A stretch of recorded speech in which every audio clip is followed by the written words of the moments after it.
Good evening, everybody. Well, I'd like to call to order the planning board meeting for July 14th, 2022. My name is Carrie Marnick. I'm chair of the planning board. Before we get started, I have some announcements to read. This open meeting of the planning board is being conducted remotely, consistent with Governor Baker's executive order of June 16th, 2021, an act relative to extending certain COVID-19 measures adopted during the state of emergency. All members of the planning board are allowed and encouraged to participate remotely. The order allows the planning board to meet entirely remotely so long as reasonable public access is afforded so that the public can follow along with the deliberations of the meeting. The public is encouraged to follow along using the posted agenda unless the chair notes otherwise. Members of the public who wish to view the live stream of this meeting may do so by going to Northborough Remote Meetings on YouTube via the link listed on the agenda. Ensuring public access does not ensure public participation unless such participation is required by law. This meeting will feature public comment. Confirming now that board members and persons who participate on the agenda are remotely present. Members, when I call your name, please respond in the affirmative. Bill Pierce. Here. Millie Milton. Here. Amy Paretsky. Here. Anthony Zaitin. Here. Staff, when I call your name, please respond in the affirmative. Lori Thomas. Here. Great. Ground rules for the meeting. Chair will invite each speaker or applicant on the agenda by name to make a presentation and speak to their application. Participants will provide their full name and hold until their name is called. Each speaker will be asked to mute their phone or computer when not speaking and to speak clearly in a way that helps generate accurate meeting minutes. Those responding will be asked to wait until the floor is yielded to them by the chair. Speakers who wish to respond to the comments of others do so through the chair. Each vote taken by the board will be conducted by roll call. By phone, for items with public comment, by phone, dial *9 to raise your hand and wait to be recognized by the chair. Note the party or no phone number will be visible. By Zoom, click raise hand on the bottom of your screen and wait to be recognized. The chair will ask members of the public who wish to speak to identify their names and addresses only. Once the chair has a list of all public commentators, the chair will call on each by name and afford 3 minutes for any comments. And no executive session tonight. So with that, we'll get started with the agenda. Okay. First on the agenda this evening, we have actually, I'm going to double check because I think I printed the draft, but it looks to be somewhat the same. That is true. The public hearing for 180 Barefoot Road special permit and special permit with site plan review. It sounds like we have a request for this hearing to be continued. Yes, we do. Okay, is there anything we need to read, Lori? Any letter from I have the email, if you'd like me to read it into the record. Sure. It's from Marshall Gould. It's dated Tuesday, July 12th. Laurie, I learned late today that 180 Barefoot Road will not be on the agenda for a site plan review this week. I think that that's a typo because it was on the agenda. We would ask that it be continued to your meeting in August. Okay. So it's August 16th is our planning board meeting for that night. Yes, I do request that you put it at the 7:20 time slot. Okay. What else do we have going on that night? So far, we don't have anything on the agenda. So, okay. So you're thinking... there are 2 other items. This issue will likely withdraw. I don't know if you saw the email. So that's why I'm suggesting that it go to the end of the queue because I expect that it'll be a withdrawal. So I don't want to have a big gap at the beginning of the meeting. Got it. Okay. So board members, is there a motion to continue the public hearing for 180 Barefoot Road special permit and special permit with site plan review to the next planning board meeting on August 16th at 7:20 p.m.? So moved. Second? Second. All in favor, Bill? Yes. Millie? Aye. Amy? Aye. Anthony? Aye. And Carrie's an aye. Okay, 180 is continued. Next on the agenda, oh, wait a minute, hold on. I have to wait until the right time. Actually, you're in good shape because it's 6:44 and the public hearing was to start at 6:40. So if you want to discuss that item now, I do have an email regarding that item as well. Okay, so next on the agenda is the continued public hearing for 100 Barefoot Road special permit and special permit site plan approval. And we have an email requesting a continuance for here as well. Yes, this is from Vito Colonna from Cornerstone Engineering dated July 13th. Laurie, I spoke with the applicant for 100 Barefoot Road and they would like to request a continuance for this week's planning board meeting to the next available date. And then they go on to say, we have been waiting on the updated landscape and lighting plans, which I am told will be done shortly. And I did just receive the traffic report this morning. If it may move things along, we could submit the revised site plans, architectural renderings, and traffic report, and then follow up with the landscape light after. Thank you, Vito. Okay. And do you have a recommendation for time on 100 Barefoot? 7 p.m., please, on August 16th. Okay, so I assume that's when we start our meeting that night? Are we at 7 p.m. that night? That is correct. Okay, so is there a motion to continue the public hearing for 100 Barefoot Road special permit site plan approval for August 16th at 7 p.m.? So moved. Second, Second. all in favor, Bill, Aye. Millie, Aye. Amy, Aye. Anthony? Aye. Carries an aye. So we'll continue 100 Barefoot Road to August 16th, 7 p.m. And we are a little bit ahead before the next hearing, 75 Ridge Road. So I'm going to skip down to, I think the traffic discussion will be disjointed to start and stop. Zoning disjointed. Okay, how about consideration of minutes from June 21st? Yeah. We received a proposed amended copy of the minutes. Did everyone have a chance to review the minutes from June 21st? Yes. Yep. Okay, are there any additional amendments to the minutes? Nope. Okay. Is there a motion to accept the minutes for June 21st as amended? So moved. So moved. Okay, second, Second. all in favor, Bill, Aye. Millie, Aye. Amy, Aye. Anthony, Aye. and carries an aye. Okay, the minutes pass as amended. Oh goodness, we've never had to really have to kill time. Yeah. Maybe we'll have to schedule public hearings 5 minutes apart. So this won't happen again where we have 4 minutes of dead space. Well, what I will say is that if it's okay to discuss, it sounds like remote meetings. We got the word that we can continue our remote meeting. So do you mind? Is that Oh. okay? We didn't put that on the agenda. Actually, I sent that out because that's what I had been told. And then I had been told, spoke too soon. They expected the vote. They expected it to pass. And then it got held up because it was part of something else that was more controversial. So they separated the two. So now it's looking like the vote will take place next week.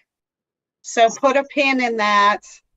I was a little bit too premature with my confidence that it would get approved. So we will have to wait and see what happens next week. Okay. So the selectmen will be in our shoes this year because we had to come back for one night and then they renewed it. And I think next Monday the selectmen meet, so I'm sure they'll get their chance to go in. Will we get a new letter? So right now this, I assume I'll have to read a new set of instructions in the beginning of the meeting. Should it be renewed? Yeah, there will be, of course, a new bill that you'll be referring to. So that's the only thing that I think will change, unless, of course, they change the nature. I don't know if they'll require it to be a hybrid model where it'll have to be partly in person and part remote. I'm not sure at this point, but yeah, more to come likely next week. Okay. Can we actually request that they shorten this memo that we have to read? That'd be nice. Are they taking We public can comment? absolutely request it. I know, it's so long. All right, so we're almost there. We have 1 minute left. Millie, do you want to do anything like lose your connection from the meeting or anything? Oh, my God. No. It's giving me anxiety. Oh, my God. I think we've had a twofer now, right? It's 2 I know. meetings in a row that you're In like, a row. "Woo, Yes, solid connection. right, We right. can see you. We can I- hear I you." know that it works here, so you will never see a different background unless I am out of the country, which I might be, but you know, I can't even move anywhere. All Oh right, my I have 6:50 is my official time here. So I'm going to move on to the continued public hearing for 75 Ridge Road, special permit, special permit common driveway and special permit with site plan review. And we have a continued request here. Yep, go ahead. Sorry. I received a letter from Scott Cameron, who's the engineer with the Moran Cameron Group Incorporated, dated July 12th. Dear members of the planning board, on behalf of our client Down East Residential LLC, we respectfully request a continuance of the discussion of the public hearing, special permit, common driveway, and special permit with site plan review application before the Northborough Planning Board from the July 14th, 2022 meeting to the scheduled meeting date on August 16th. So the applicant can complete the technical review of the revised plans and supporting documents submitted on July 1st, 2022. Please let us know if you have questions. Okay. Do you have a recommended time for this one? 7:10 p.m. on August 16th. Okay. Is there a motion from the board to continue the public hearing for 75 Ridge Road, special permit common driveway and special permit site plan review to August 16th at 7:10 p.m.? So moved. Second, Second. all in favor, Bill, Aye. Lily, Aye. Amy, Aye. Anthony, Aye. and Carrie's an aye. Okay, so to recap, we have 3 continued hearings. We have 180 Barefoot Road, August 16th at 7:20 p.m., 100 Barefoot Road at 7 p.m., and 75 Ridge Road at 7:10 p.m. So all 3 have been moved to the planning board meeting on August 16th. Okay, moving along to old new business. We have on our agenda a discussion of traffic impacts from development projects proposed or approved in abutting communities. For example, 170,000 square feet mini fulfillment center at 60 and 64 Otis Street, Westboro, that was approved on 11/9/2021. And I think, Lori, this is something that we had briefly just discussed, is putting on the agenda just to figure out a way. The purpose of this agenda item is to really figure out, as these more developments come in and all of these changes happen in our region, what are our options as a planning board? Like you mentioned, for example, do we make comments at hearings like that? Do we, stay in touch? Is there an opportunity for us to work with the Board of Selectmen on what's in their purview versus, we don't really have purview of those local roads. So, how do we come together and sort of, and I think another thing for the board, we have these emails come in, as we saw, we just got another flurry of emails, I think today or yesterday, from just that continued drumbeat of traffic in the Bartlett area, specifically where we mostly get those sorts of emails. So what do we do? I just want to make sure I don't have, okay. What do we do for these types of things, if anything? So that's the framework for what this discussion is about. Any initial thoughts? Or Lori, I don't want to put you on the spot to if you have any thoughts about what you've seen in your experience or profession, or does your dog have something to say about it? Of course, Bruno has something to say about everything.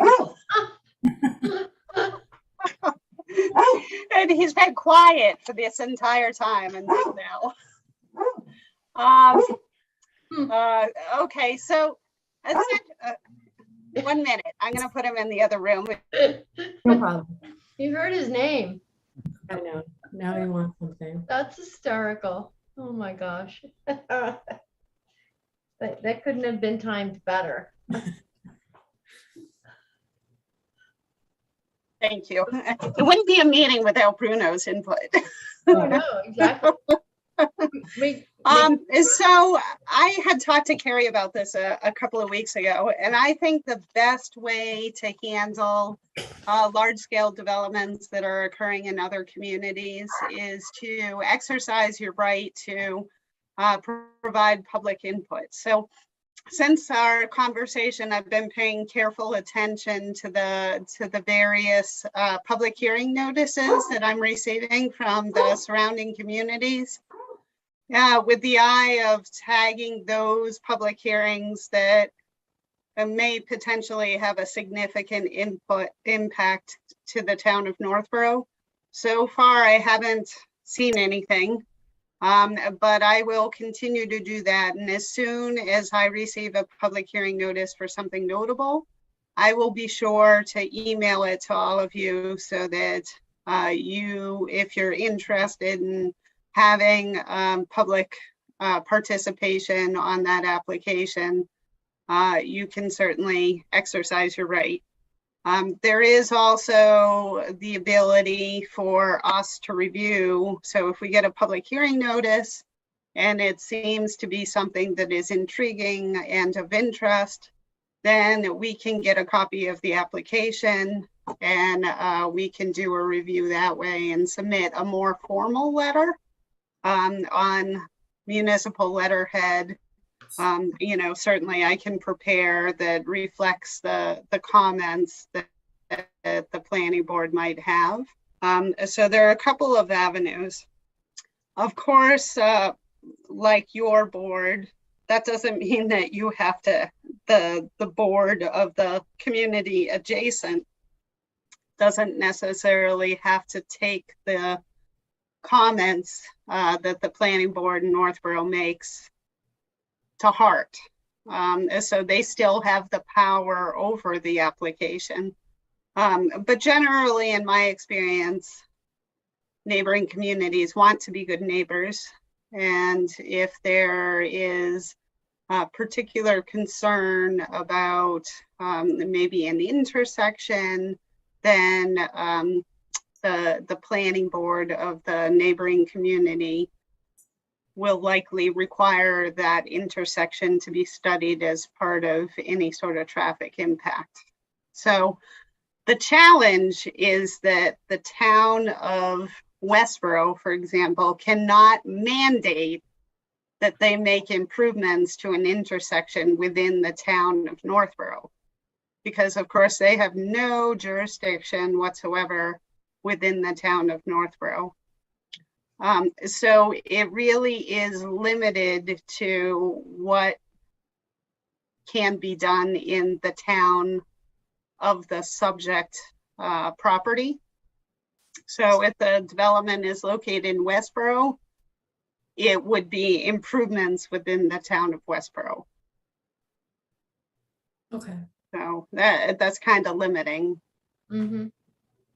But it is what it is, unless, of course, you know, there was some sort of agreement between the two communities. Like if, for example, it was going to be a Mohegan Sun, it was going to have significant impacts, then possibly there could be some negotiation at the level of the town manager and board of selectmen. But typically any offsite mitigation measures are made within the host community, not within the abutting community. Okay. Any initial board thoughts or comments or questions?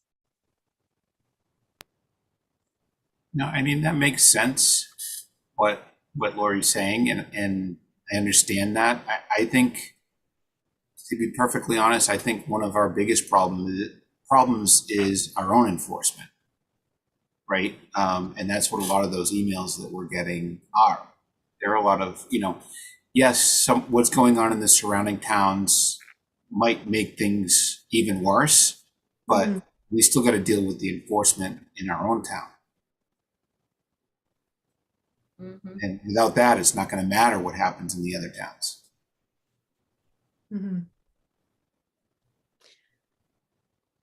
I think there are some issues, like I've been getting those flurry of emails, and there are some issues that are just simply unenforceable because they're not violations of the law. Like, for example, the emails with the photos of the truck drivers sleeping in their trucks in their parking lot, that's not against the law. There's, I mean, personally, as a driver who drives on the highways, I would rather have a truck driver sleeping in the Amazon parking lot than falling asleep on 495 or 290. So there's just nothing that can be done about that. It's not against the law to sleep in the truck in a parking lot. So I mean, there are some answers that are just like, that's nothing we can do about that. And no, and I completely agree with you. I think our biggest problem is going to come, is not even here yet. The old Greendale Mall facility in Worcester, right? When that gets built, these trucks are going to be wanting to go from that facility in Northborough down 290 to the Greendale Mall. And the only way to get to 290 is through the center of Northborough. So if we can't enforce that, you know, I know it was made by the planning board and not by, you know, Board of Selectmen or any other law per se. And so that's where the enforcement comes in. But without the ability to enforce that, they're just going to make that left-hand turn out of the facility, go right down Bartlett, hang a left on 20, and then go up Church Street right to 290.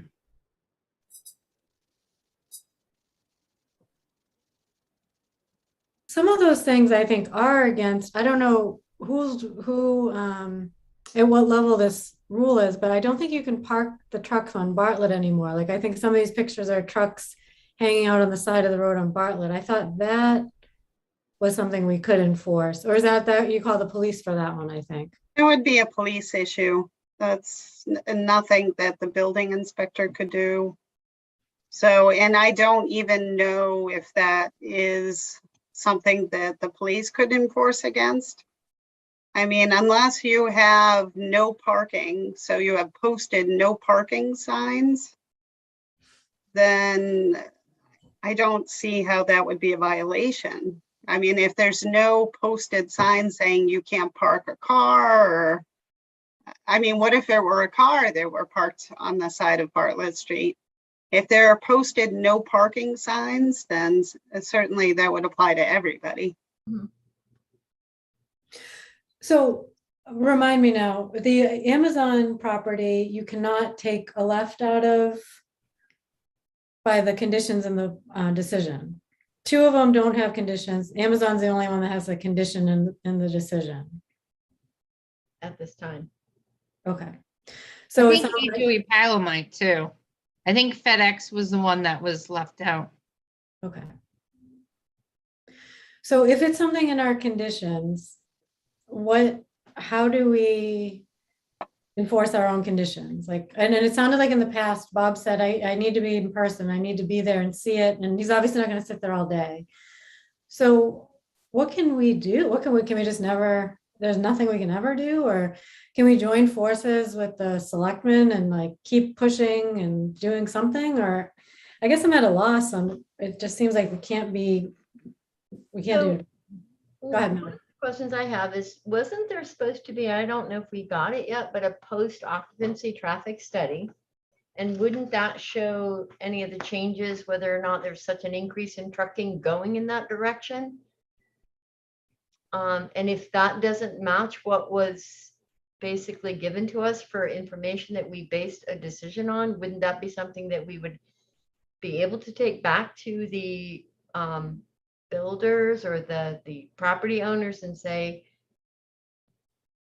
there's a discrepancy here and what do we do about it?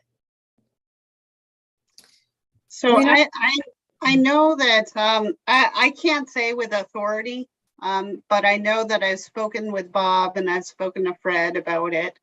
And if I recall correctly, they told me that there had been identified issues that came out of a post-occupancy traffic study, or at least I assumed that it was as a result of this post-occupancy traffic study. And then they brought them to the attention of Amazon, and they did a number of steps to address the issues. Now, I may be wrong. I'd have to double check that, and I can report back at the August meeting whether it was based on the study or just on observation that there were certain violations of the decision. So I can if, Carrie, I'm not sure if you know whether that study was ever done.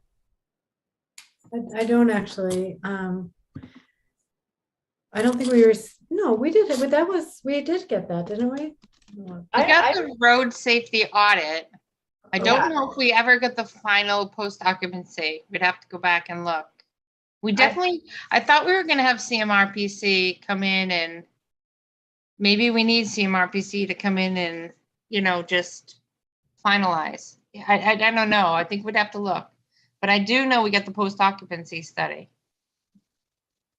I mean, the road safety audit, sorry. Yeah, I don't remember seeing the post occupancy traffic study. Because I think I would have looked at that to compare it to what was predicted.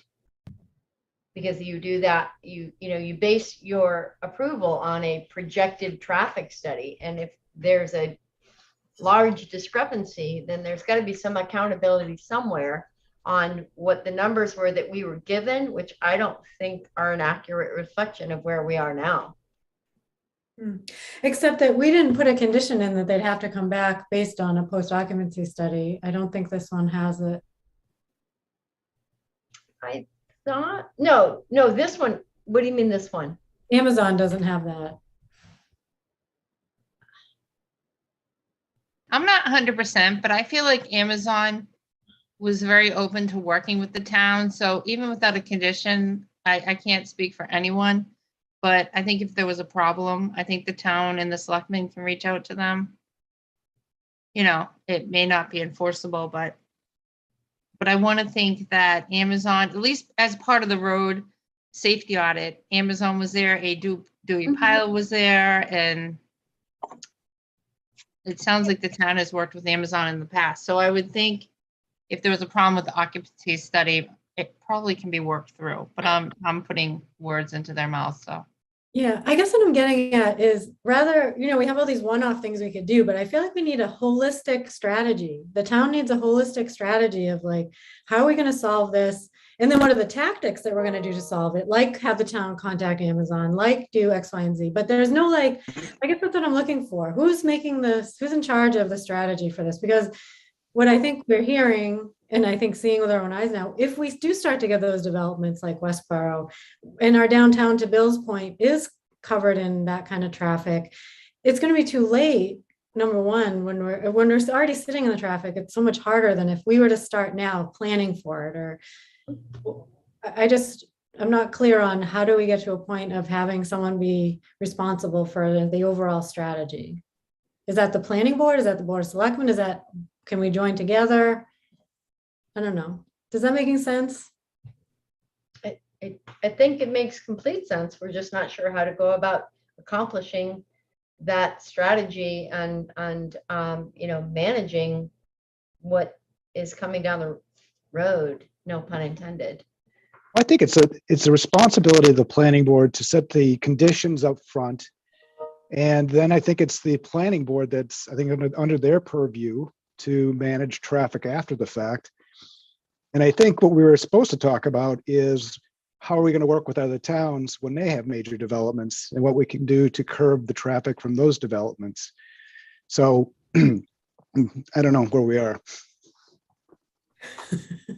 I think one important thing about the traffic consideration, and this kind of ties in, segues to the next part of the discussion, is I think there needs to be some thought put to the zoning scheme.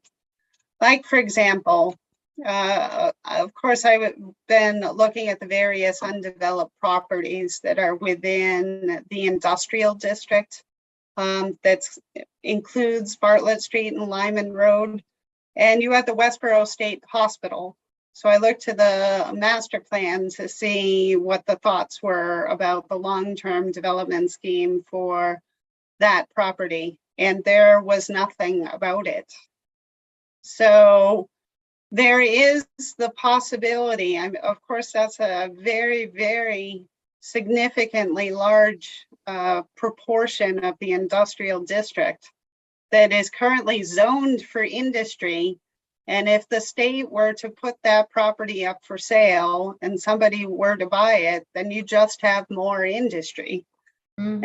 and more potential for, warehouse and distribution space. So I think if there is a lack of interest in doing more of this type of industrial development, then there should be thought to possibly rezoning lands that are currently undeveloped to something else. I mean, they're going to be developed into something, whether it's single family homes or multifamily homes or commercial space or industrial space.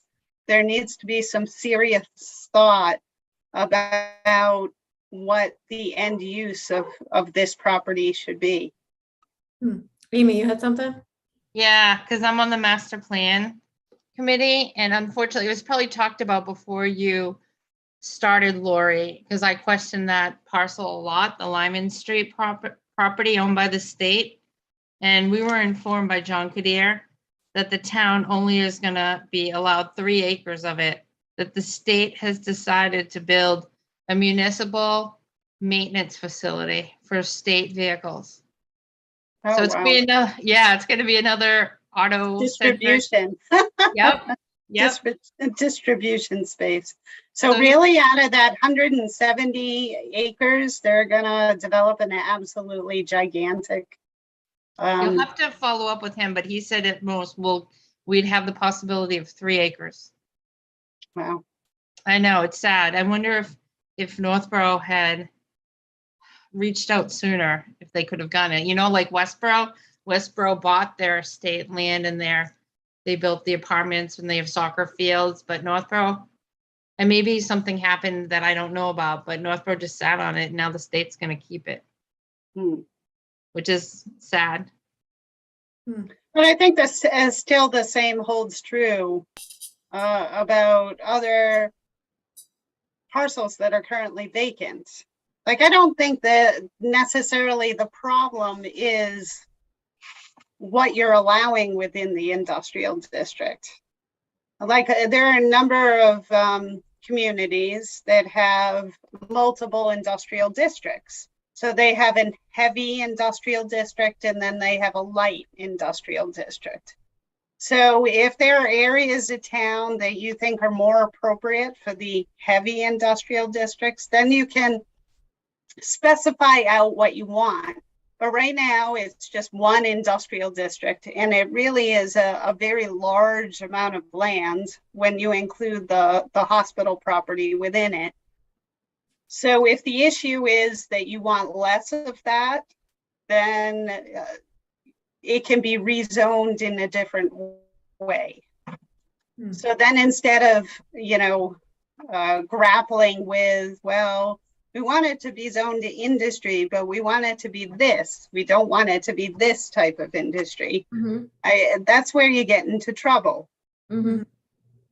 Because of course, distribution and warehousing isn't something that you want to zone out of the entire town of Northborough, but maybe you want to allow it in one area and not in another area. And you can create a new industrial zoning district that allows the type of industrial uses that you want to see there. Or maybe you want to rezone, and of course we have the multifamily bylaw that we have to do. So maybe there's portions of the industrial district that you would rather see as multifamily or mixed use. So that's something I think that is important to the discussion about what we're going to do about trucking. Any thoughts on that? How long does it take so we've talked in the past about tiering our industrial district. So if you're closer to the neighborhood, you're very light. And as you get further out from the neighborhoods, because we have 2 industrial areas that really abut neighborhoods, we would change what's allowed by I think in the past, what did we have for Amy, you've been here a while. What was it, Yeah. M1, M2, M3 or something? We used to have tiers. Yeah, it was like Mm, IA, it's industrial A, B, and C. Okay. And then I don't know when that changed, before my time on, I mean, was it still like that when you started? No, it was before my time. I think it was in 2009. They had a major zoning overhaul. Yeah, And which- I would guess it was 2009. okay. So then it disappeared and there were no tiers. What kind of effort is required to put those tiers back in? Because we were under the impression like it's a massive amount of effort. So we kept kind of saying, well, we'll save it, we'll save it. And then we just never got to it. Is that like a multi-year effort? Or, because I think we have to look at like what's there now, what would be non-conforming. It's like a big analysis that goes with it. Yeah, I mean, it's definitely an analysis. It would be easier, of course, if you're tackling one specific district. So here you have, what are there? 4 different locations where you have industrial zoning. It's either 3 or 4. It's 4, yeah. Yeah, 4. So if there's one that's the priority where you want to look at and you want to see, okay, well, what type of undeveloped land do we have? So the easiest to tackle is the land that is currently undeveloped. Mm-hmm. Because of course, what you don't want to do is you don't want to make existing industrial uses non-conforming. Right. So, like the Westboro State Hospital, of course, the state is exempt. Yep.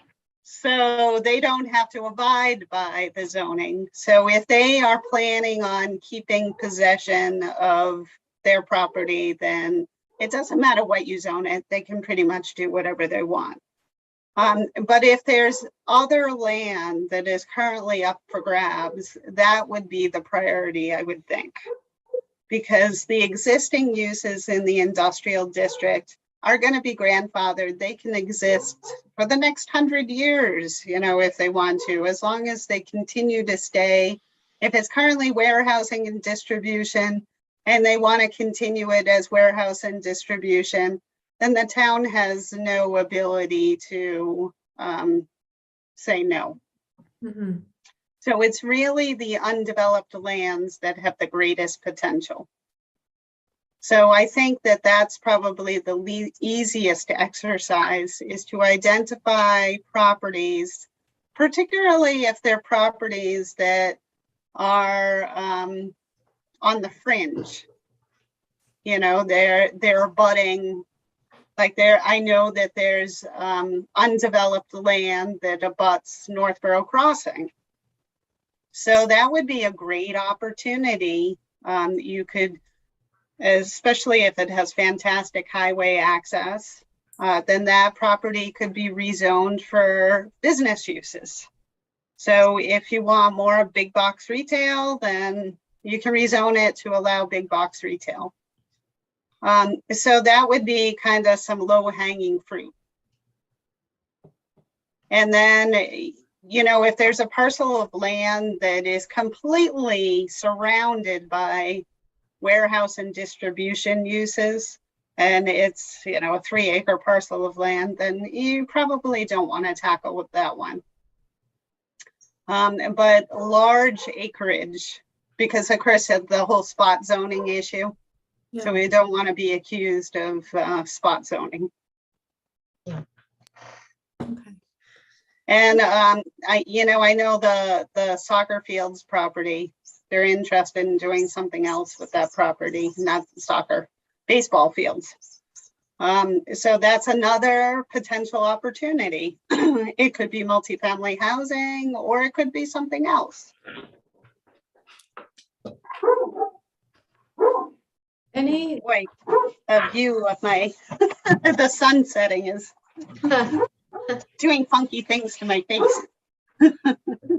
any thoughts or other ideas on this? I think it sounds like a good idea. I wonder if we could tackle the Wegmans area this year for next year's town meeting, because we've been talking about it for years. Mm-hmm. Ever since I've started, which is like 2014, it comes up. Mm-hmm. Bill, you were going to say something?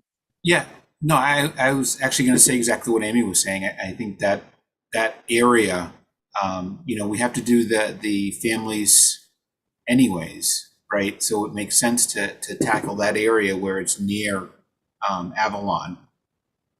to, Mhm. you know, maybe add the multifamily in there to fill in what we need.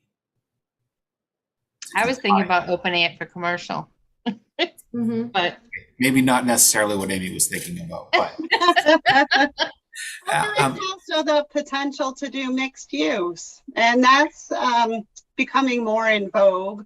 So I'm a regular traveler of Route 20, especially now that I have this commute. And I think it's in Shrewsbury, but it might actually be in Worcester. There is a very, very large multifamily development that has a retail component. yeah, that's the old Associated. Edgemere Drive-In. Yeah. So that location is a perfect example of how it could be a combination Mhm. of, you know, retail and residential, which is kind of, I think, where the state is going anyway. So they want to see that super high density, but they want to have services associated with the density. So What- the idea is to have multiple modes of getting from one place to another. So bicycle and pedestrian, and that's best done when you join the two together. Amy, you have something? yeah, what's funny is it doesn't seem to always work though, because that's what we had with Avalon and Northborough Crossing. So Avalon added all this housing within the shopping area, but a lot of the restaurants right near Avalon have gone out of business. And, you know, Wegmans is popular because everybody loves it and they come from all over, but the shops still closed. Like Pottery Barn just closed, and the golf, and there are restaurants. So I don't know. I know they always say to put housing with the shops and it'll keep the commercial uses going, but I haven't seen it happen in Northborough. I think Just- it also has to do with the specific design. So it has to be designed so that it's pleasing to walk from one to the other. Mhm. So that's why, like downtown businesses, you know, you want to have that high density residential to support the downtown businesses. But it's very pleasing if if you live within, say, 15-minute walk or 10-minute walk. It's very attractive walk to go from one to the other. If the cars are whizzing by you at 60 miles per hour and they're shooting the gravel from the roadway onto your bare legs, then that's not a very enjoyable experience.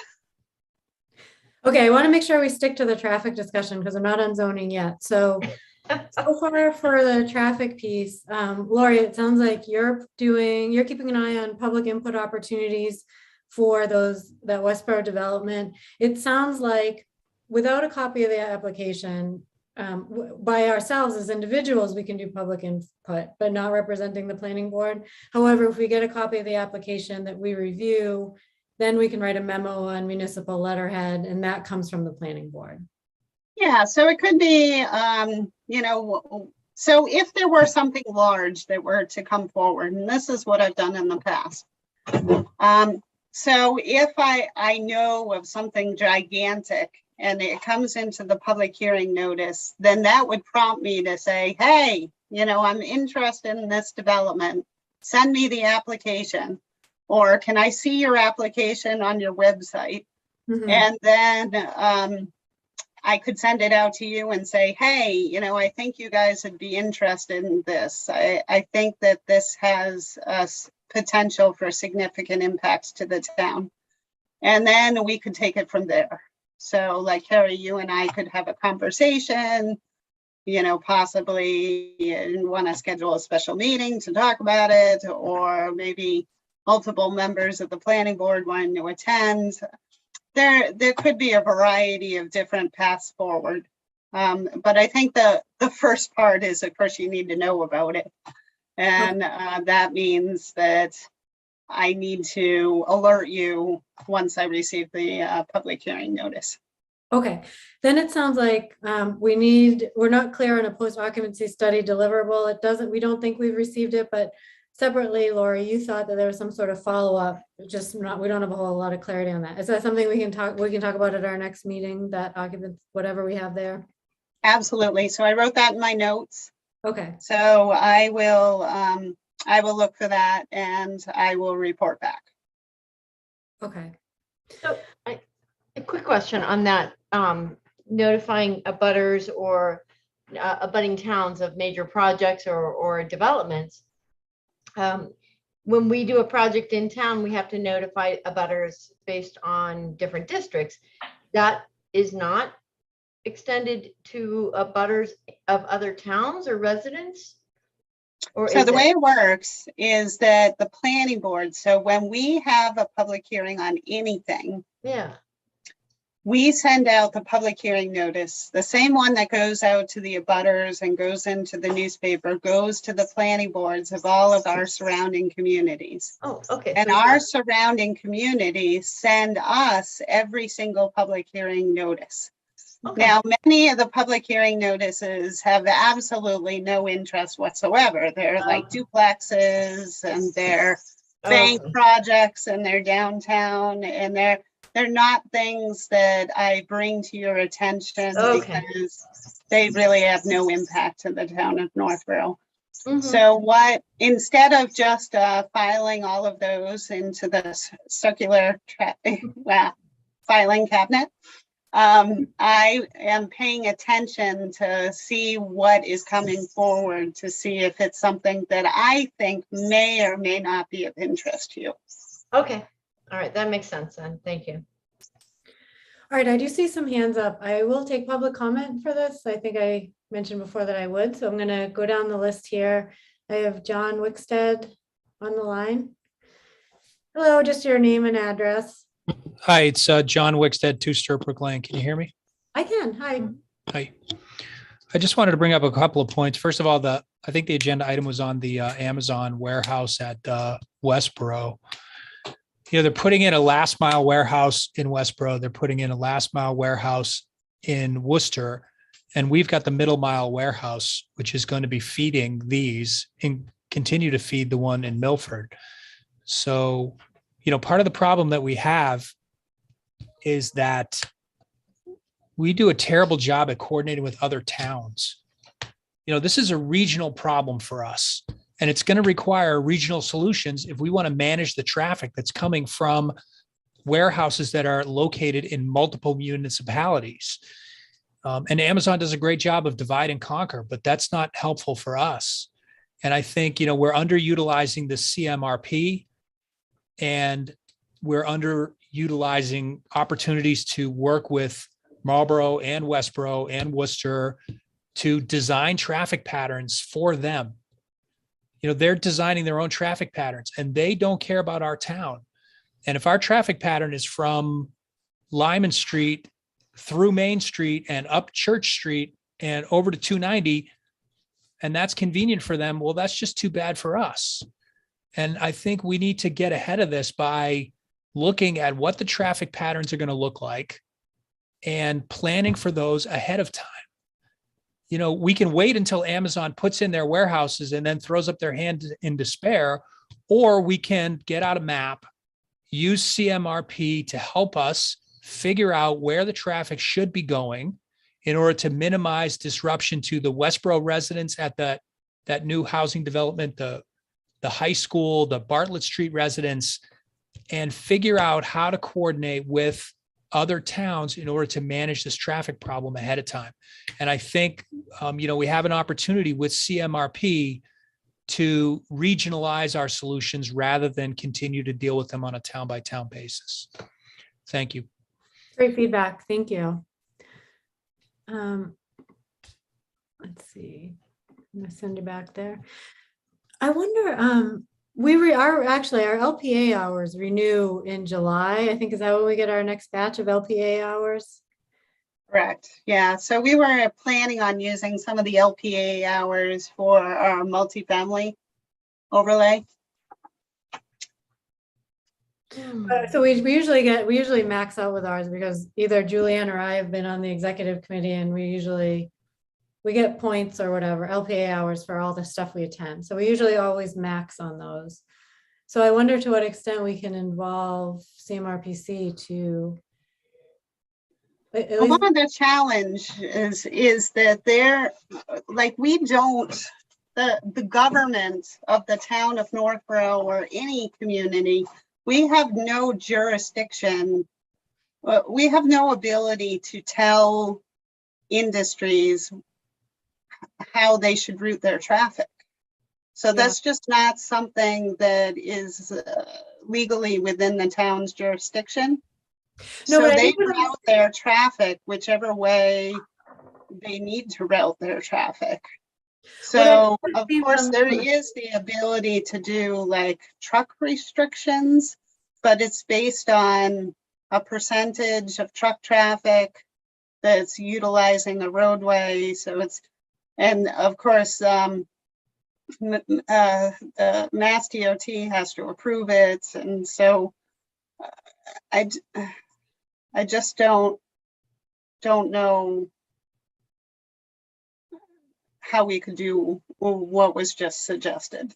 No, but I think one thing I've seen CMRPC do is bring surrounding towns to the table. So like, I'm gonna pretend these towns are next to each other. Maybe I'm making them up. Sutton, Upton, and Oxford. Are they even near each other? Let's pretend they are. So they, Not Upton, but Oxford and Sutton are. brought them to the table to at least have the conversation. So maybe it's just like using them as not a mediator, but someone to say, bring them all to the table so that there's a place to have the discussion. And of course, no town has jurisdiction over the other, but at least like, if you have those connections, you can, or that, just that open door. I wonder if that even does anything to. Absolutely. And before, previously, CMRPC used to host roundtable discussions. So the planning directors from the various communities used to get into a room together and we would have a specific topic and we would talk about that topic and how it affected each other. So absolutely, I can see the value in having the conversation and maybe brainstorming solutions. I just don't see that we're going to be able to map out truck routes for anybody, Amazon or Dewey Pile or anybody. They're going to go where they want to go. Yeah. Okay. Any other thoughts on that from the board? I think we have a couple other hands here. Okay. Chris Cetus? Hi, Chris. Hi, how's it going? Hi, just your name and address, even though we know you from the report board. Hello. How you doing? Chris Diachetis, 15 Allen Street. So one thing kind of related to the previous points brought up would be the consideration of putting together a traffic and safety committee. I did speak with a coworker of mine who is a part of his traffic and safety committee. And they serve as like an advisory board to the select board. And kind of weed through these issues with them and put together recommendations for intersection improvements if a project is going to affect one of those intersections. It just seems like a lot of the surrounding towns have it too. You look at Berlin, Westboro. There was one more. Hudson as well. They all have this type of committee. And it kind of helps work with the planning board and the selectmen to kind of get ahead of these issues as these projects come down the pipeline. So question for you, Chris, who would sit on, because, you could say, well, a resident at large may not have that type of expertise to advise. So do you have any sense based on what you hear from your colleague who actually sits on a committee like that? Or is it resident driven? Yeah, so it is resident and so it's voting members, which are residents, and non-voting members, such as the fire chief, the police chief, DPW director, town planner, and town manager. And they usually meet bi-monthly or as needed. And every 6 months or so, they'll sit down with the police chief and they'll actually go through a whole map of where all these crashes and different things are happening to kind of see these problematic areas and kind of come up with an approach for them.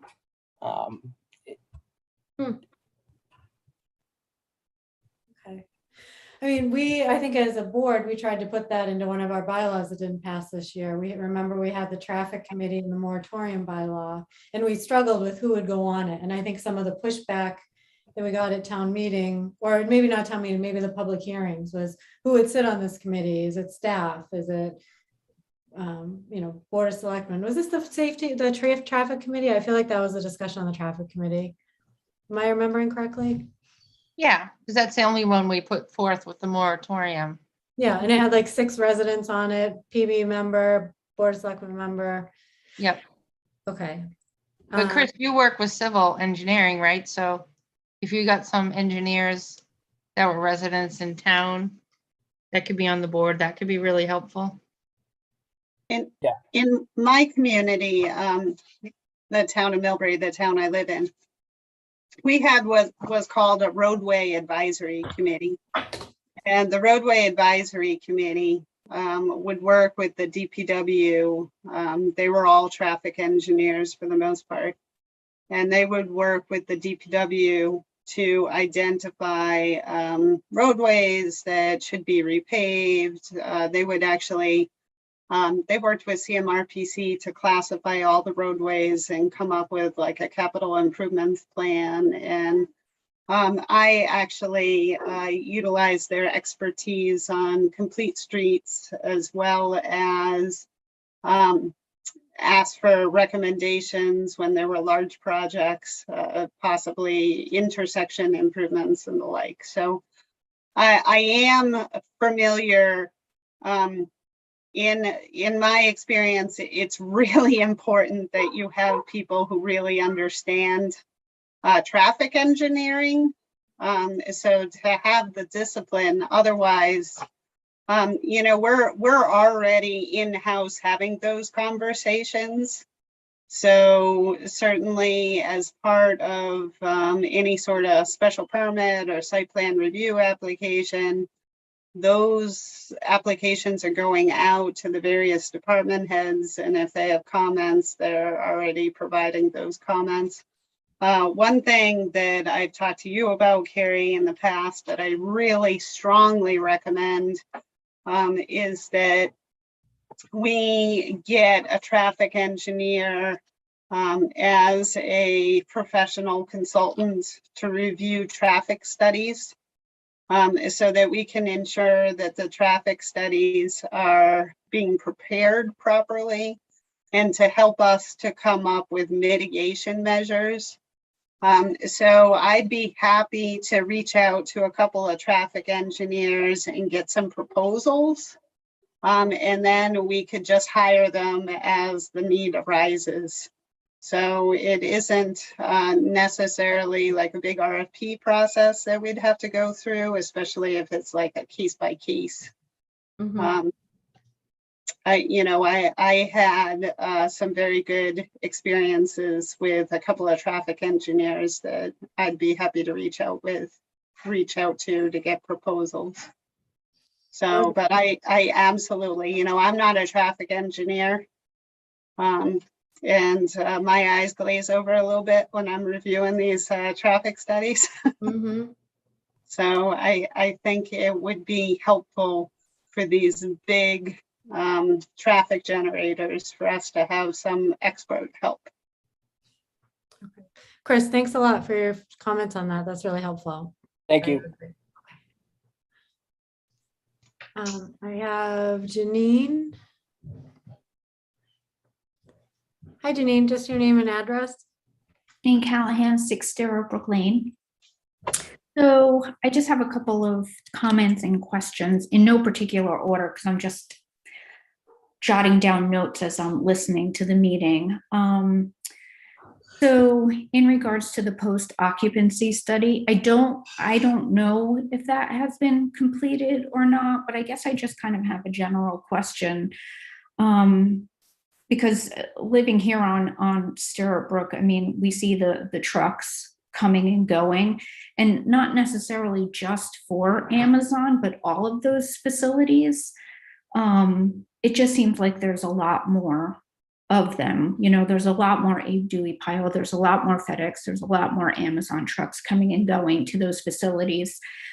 So when and I'm assuming that it has to be in their planning board conditions post occupancy. I don't know if that is just a general, everybody gets a post occupancy study when you're a warehouse, or I'm not sure, but what happens if Amazon, for instance, is double the amount of trucks that they originally said, or the builder, right? Because maybe we didn't know it was Amazon at the time, or so I guess that my question is what happens? You know, can you put in different conditions because they've doubled what they said they were originally going to do, and now they're really impacting, you know, residents and schools and businesses.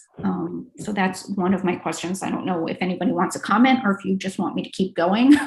No, I don't mind commenting. It's my understanding, and Laurie, feel free to jump in, is that it needs to be in the condition that there is a post occupancy study required, and that they have to come back to the board if there's a variance in what they originally stated. And those conditions are not in these earlier applications. I think I think in the more recent ones that came through, we may have put them in, but so far none of those, like for example, One Lyman, I think we did that, but they haven't even started yet building. So Lori, is that true, that unless we put it in the conditions that there's nothing we can do? Yeah. Yeah, pretty much. So the way it works is that even if you have one of those requirements in the conditions where they have to do the post development study.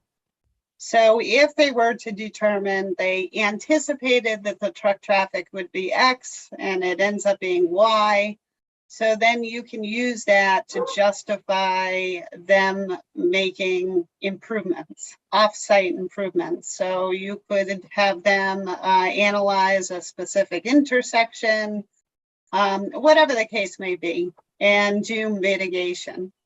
So generally you can't say, okay, well, you said that you were going to have X number of vehicle trips and you have Y. So now you have to shut down and make sure that you conform to X. That's not the way it works. The way it works is that you can use that as a tool to get mitigation. So for example, if we did have that for Amazon, we could say you got to recut your curb so that you can only go left or something like that versus, okay. Correct. So you could require them to put up additional signage. If there was an issue with pedestrian crossings, then they could do mitigation. They could put up a rapid flashing signal. You know, maybe there would be a warrant for a traffic light. So it's all about the mitigation. Okay. Janine, did you have another question? Yeah, so I just have a quick comment. So the discussion on the no parking on Bartlett, I mean, there are new no parking signs up and down Bartlett Street. That was, you know, something that the residents requested because of the 18-wheelers that are just pulling off onto the side of the road and using some abandoned building parking lots to sleep, you know, and pull off the road. And I agree 100%. I don't want a tired truck driver driving on the road, right? But as a resident and having an 18-wheeler sitting on the side of the road and sleeping, it's kind of unnerving at times. So that's just a comment. And, you know, I know that residents have been in touch with the chief of police when they do see a truck, you know, sitting on the side of the road, because they do block the road also, you know. So that was just a quick comment. And another comment, it was discussed whether the town has contacted those three facilities, ADOE, Pile, FedEx, and Amazon, asking them to please change their traffic routes to you know, keep them out of the residential section of Bartlett. And I believe it is FedEx and Amazon who have it in their site plan approval to not go towards Route 20, but to head to 495 to get to anywhere they're going. And then in regards to the CMRPC report, that did identify Bartlett Street as being eligible for a truck exclusion because of the percentage of trucks coming in and out of those facilities and using Bartlett Street. But unfortunately, like I said, it was, I guess, mentioned here that we can't, because we need surrounding towns' approval, that hasn't moved forward. But as a resident, I mean, I would love to start possibly that conversation again with our surrounding towns and work collaboratively with them. I mean, it doesn't just impact us, it's impacting all the other surrounding towns around us. I think that CMRPC, the study that they ran, I mean, it was so interesting and was just a wealth of information. I think that we could learn a lot from it and hopefully change what's happening, and like Jack said, John Wick said, and Bill, you had said, these facilities, they're popping up all around us, and us being the middle mile facility, I mean, we're just going to get inundated in the very near future. And I just don't think it's good for the town or the residents. Question for you, Janine. I know you send in quite a few emails and you take a lot of pictures and have been really diligent about this. What happens? So you call the police if something's on the side, if there's a truck on the side of the road, you call the police and then they go check it out and take care of it? Or is that the process for that? Well, I guess that's supposed to be the process, obviously. And I have to admit, I don't call very often just because, I know our police department has a million other things to worry about other than trucks sitting on the side of Bartlett Street, but now it's summertime, right? The kids aren't coming and going from the high school, and there's nobody at Peasley right now, nobody at St. Bernadette. So it just seems, not that it's quieted down, but the danger seemed to be removed a little bit. But again, I feel like kind of a pest when I'm constantly calling the police department about this. So I tend not to. But yes, from what my understanding is, they would then send somebody over to, I believe it's actually a ticketable offense. But even if they didn't want to ticket them, is to chase them, and hopefully they learn that it's, even though they're surrounded by signs, it's no parking. Mm-hmm. Okay. All right. Thanks for clarifying that. Thanks for your feedback and continued diligence. Sure. John, I can't tell if you have something else or your hand is still up from before. Do you have a second comment? I have lots of comments, but that's okay. I won't take up your time. No, go ahead. Go ahead. No, just incidentally, I do call the police a lot, and Chief Liver and the dispatchers are phenomenal. They are great about handling these phone calls and sending somebody over to Bartlett Street to take care of the traffic problems and take care of the illegal parkers. They've been nothing but fantastic. So that's great. Okay, thank you. Okay, and I think Rachel Armstrong. Hi, Rachel, just name and address. Rachel Armstrong, 10 Hemlock Drive.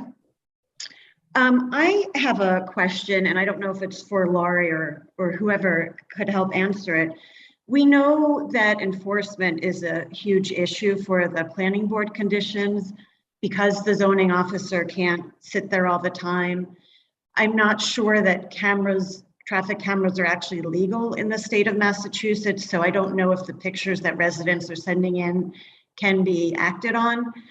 So my question is, what are other towns doing about enforcing planning board conditions if there is no recourse when they're violated? It seems like we wouldn't be the only town that's having this issue. So I'm wondering if Laurie, or anyone knows how other towns are enforcing.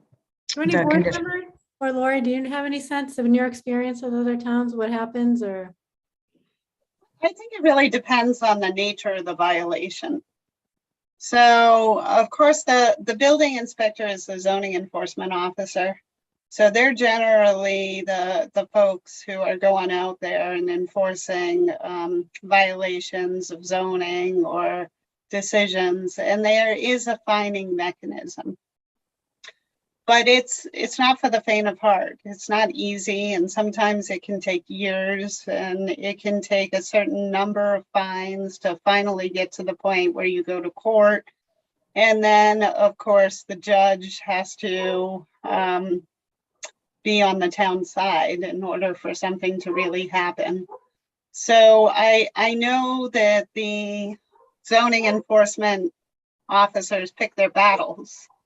And certainly violations that are more of a health and safety issue are of a higher caliber, something that they're going to go after with more vigilance than, you know, maybe a truck going left instead of right on the way out. So, you know, it's tough to say, but I know that, you know, he's a busy guy, and I know that he is actively enforcing against a number of properties right now. So unless the staff is going to increase, he really just has to prioritize. And, you know, as far as the truck enforcement, you're really in the right location with the police. That really isn't a building inspector issue. But it's a challenge. It's a challenge for him. Okay.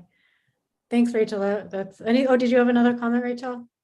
No, I just wanted to, you know, reiterate what everyone else has been saying regarding regional collaboration. I think, you know, in terms of, I understand that we get public hearing notice.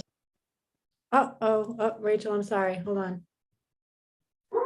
Rachel, are you still there? I cut you Yes, off. I'm still here. I'm still Okay, you here. said in terms of public hearing notice. Yes, and and then so I understand that we get public hearing notice and some sort of abutter rights for proposed site plans. But it would be nice for maybe Northborough to take the lead in reaching out to surrounding towns for already established buildings. It is our warehouse that's creating havoc on Cedar Hill Road in Marlborough. So, you know, I think if we maybe set an example by taking the lead either with the help of CMRPC or, you know, just through directly reaching out to other towns, it would be nice to start that process somewhere. So just wanted to throw that out there, but thank you. Okay, thank you. That's great feedback.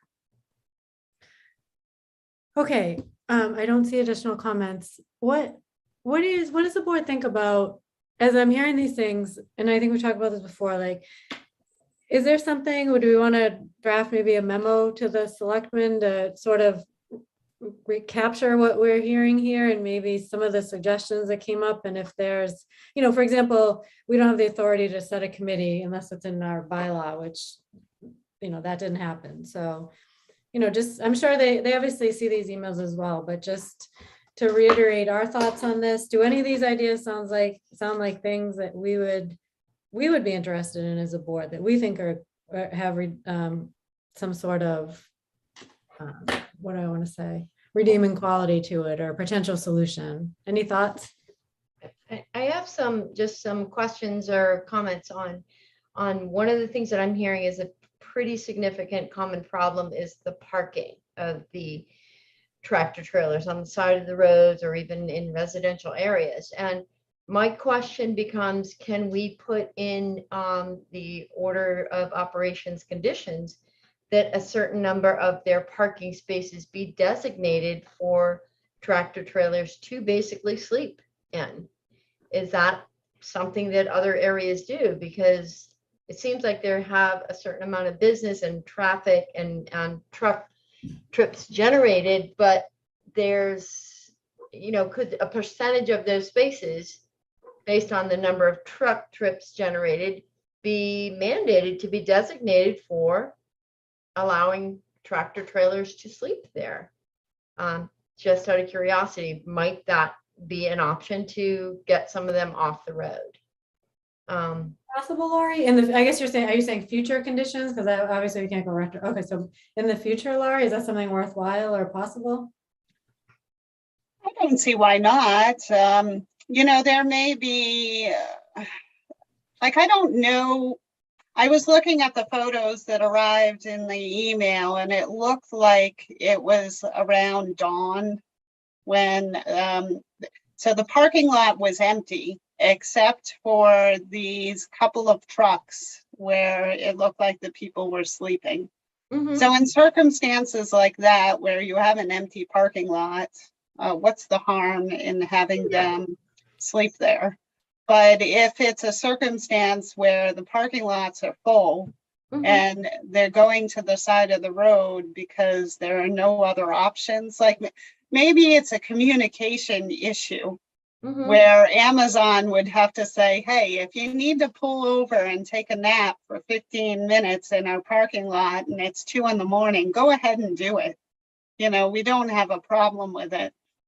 Maybe the issue is that they're afraid that they're going to get in trouble for sleeping in the Amazon parking lot and they're an Amazon truck driver. Yeah, I mean, I know Walmart allows it. So oftentimes you'll see Walmart with, you know, a small fleet of tractor trailers that are theirs that are allowed to sleep there. Yeah, so maybe it's not an issue of providing additional parking spaces. It's an issue of articulating to the drivers that town of Northborough is no issue, and certainly we don't either if you want to pull over and sleep in our parking lot. Like, I'd much rather have them sleeping in their own parking lot than sleeping on the side of the road on Bartlett Street. Exactly. So I guess, you know, one of my questions was, can that be something that is kind of starting going forward, a number of spaces would be designated for this? I don't know if that's a stepping on the toes of a business operation, or how is parking mandated? You know, I also know Walmart has a certain number of spots for police. Is that a personal thing, or is that something the police are saying? You know, I don't know. Certain parking spots are for fire trucks only. So there's some control over the parking spaces. Is it an option that we can begin to look at and say, what can we do to alleviate parking on the side of the road? Yeah, I think it's a case by case basis. Okay. So, you know, I think if another large warehouse and distribution space comes in, I think that that's a very valid conversation to have is, you know, especially if they're a 24-hour facility. Right. The other question I have is on our roads and the residential, is there weight limits on some of those subdivisions that trucks really can't be going on? You know, Like, as far I've as seen I those know, signs there are weight limitations on bridges, of course. And there aren't, because if you think about if even a single family neighborhood, well, there's going to be moving trucks in there and there's going to be furniture delivery trucks. And so I am unaware of weight limitations or truck limitations in neighborhoods for that reason, because there are occasions where you may see a very large truck go through. And the truck exclusion really has to do with, you have to demonstrate that there's a certain percentage of your overall traffic that is truck traffic. And, you know, do the study and all of that. So I am unaware of that requirement, except when there's a bridge. Okay. Other thoughts from board members? So we heard a couple of things. We heard the possible traffic and safety committee. Is there an opportunity for CMRPC helping at all bring a regional lens to it, not necessarily to dictate other traffic patterns, but just to bring us together? Laurie, you brought up the traffic engineer as a consultant. Right. And that's amazing. I don't remember you saying that to me. I'm sure you did. I would love that idea. That is, I think you did actually say that to me, but I do love that idea. I think we already talked the post occupancy study, and that would tell us the increase in percentage or what percentage is truck traffic in the area. And I think the truck exclusion, like bringing that up again, I think it was a long time ago that we talked about with Westboro. Is there, now that we see this new warehouse coming in back to the Otis Street warehouse or whatever it is, do you think that is a conversation that we can start again, Lori, with them, or that's not obviously in our hands, but is that something Scott, DPW does, or? So when I spoke to Fred about it, so he is generally the one who does the preliminary paperwork that then is sent over to Mass DOT. So he said that he was doing a study right now. He was doing a report for Rice Avenue. So he's the one who generally takes the reins with that sort of thing.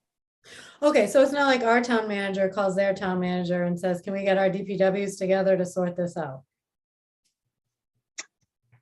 And probably the DPW directors would just talk amongst themselves, I would imagine. I mean, I can picture a scenario where a town administrator may have that conversation with their counterpart. But a lot of times the staff has already relationships with their counterpart in other communities, and it's much easier for us to just talk amongst ourselves than to go through the political avenue. The other thing I heard was about, I don't know how often we keep in touch. That's not something we hear much about. If like, do we monthly check in? I wonder, with the three companies, the three biggest distribution centers, to check in and say, hey, we noticed this is increasing. I mean, even I feel like in my own observations going through downtown, I'll, be through in the 2 or 3 minutes I'm down there, I see every single one of those companies drive through the center all in one shot. I see that. So I wonder if there's a periodic check-in that we have in place, or. I am unaware. Okay. Did anyone hear anything else that I missed in terms of different thoughts or possible ideas or our own ideas? Oh, Amy, you have something? Yeah, but it's not a new idea, but I kind of like the traffic safety committee, because we've talked about it in the past. Maybe it could be like the diversity and inclusion, where it has certain goals and they have a year to come up with ideas. And, if there are enough people that apply for it and can help, that'd be great. Because I even know when I was on the master plan steering committee, we had a person from Northborough, and he's on VHB, and it sounds like Chris works in transportation. So maybe I'm being hopeful, but maybe there could be enough people. Because I know, Carrie, you and I had looked at, when we talked to CMRPC, we got sent all these reports, and it would be great to have someone else go through the reports and just give us back information. But I don't know. I just don't know if the committee would get enough people on it that could help. But I mean, I think it's worth a shot. Hi, Bill, you have something? Yeah, just Amy and Carrie, real quick, could this be something that becomes like an advisory board, sort of like design review or groundwater, something like that, where they advise the planning board instead of an actual committee? Well, I know that what I've done in the past is, if there is a development that is before the planning board, and I am concerned about traffic impacts, so what I would do is I would reach out to the police chief, and I would reach out to the DPW director, and I would say, I am specifically concerned about this. Could you look at it and let me know? Like, sometimes I'll say, I'm particularly concerned about this intersection. Could you give me any information about, like, more detailed information about accidents that are occurring? So if in the traffic study, on occasion, there'll be contradictory information. And so if I have a question that arises from the review of the traffic study, then it would prompt me to reach out to the folks in the know. So, I kind of, all of us are already overburdened with many committees. And so if there isn't a need to have another committee, as long as the communication is happening, then isn't that the most important thing? So as long as we're getting the information from the police chief, like if the police chief is saying, oh yes, this is a problem intersection. You know, I've had a pedestrian hit here. You know, I'm really concerned about this. I want some mitigation. Then, like, I'm hoping that we can get this information by not creating yet another committee. Because I know me myself, I'm already involved with like 6 of them. So it's just really difficult to get work done when you have so many committee responsibilities. Mhm. Yeah.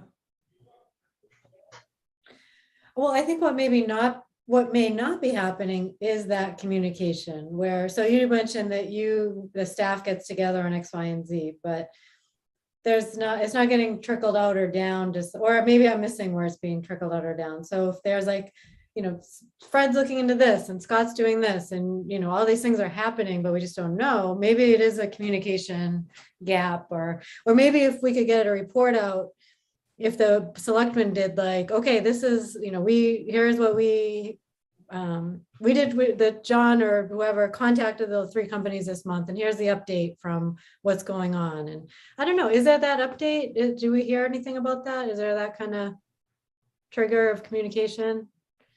I don't watch all the meetings, so I don't. Yeah, I mean, so far since I've been here, right now we have 2 projects where I've specifically asked for traffic studies, and we haven't received them yet. So one is 180, and then the other one is 100 Bartlett. So when the traffic studies are submitted, you know, that's usually, or like when we're discussing initially with an applicant and we're saying like, hey, you know, they've got a proposal for 150 unit multifamily development.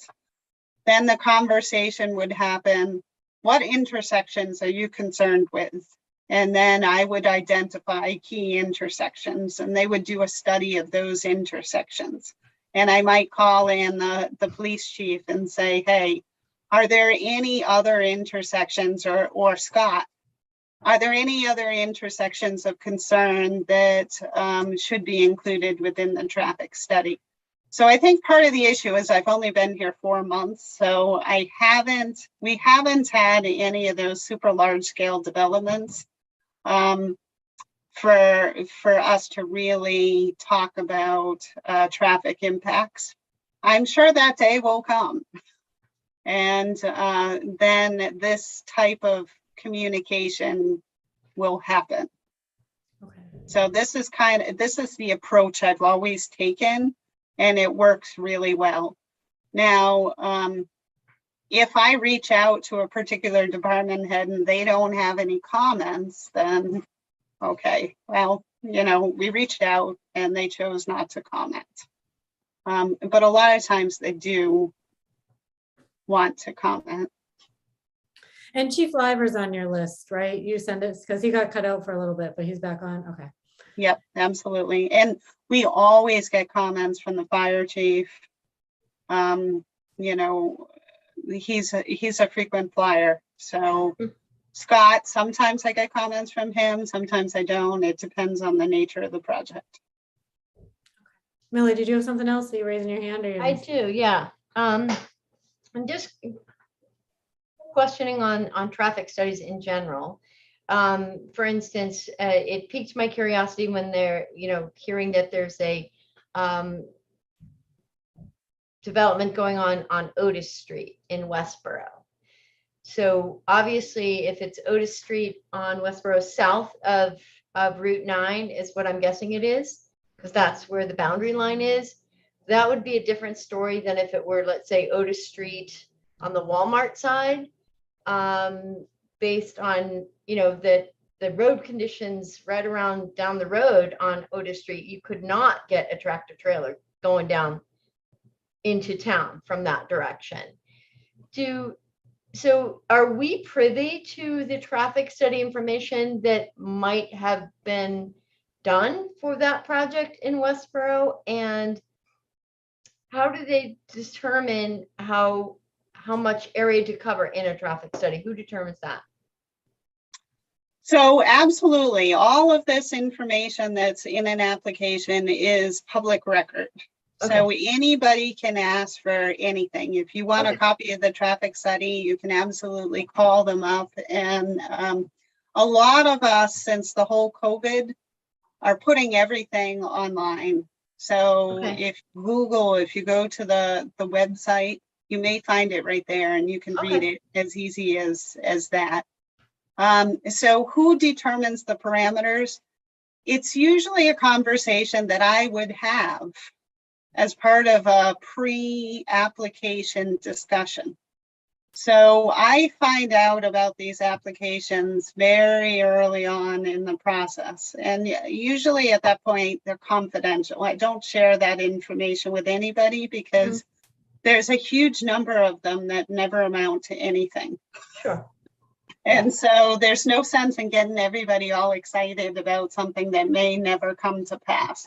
Right. And so usually when it gets to the point where they are in the process of preparing the application, I will go through with them what the expectations are, so what they have to file. And I will mention the development impact statement. So a lot of times we'll have like a pre-application review. So we'll sit down with Fred and Bob and the fire chief and the police chief. So we'll all have this round table discussion. And, you know, at that time I will say, absolutely, we need a development impact statement and we need a traffic study. So then they'll go out and they'll hire a traffic engineer, and the traffic engineer will give me a call and he'll say, okay, first of all, I want to know if there's any traffic studies that have been done in the last 3 years that I can take a look at that are applicable to this particular area. Then they'll want to know about any developments that are proposed but not yet built.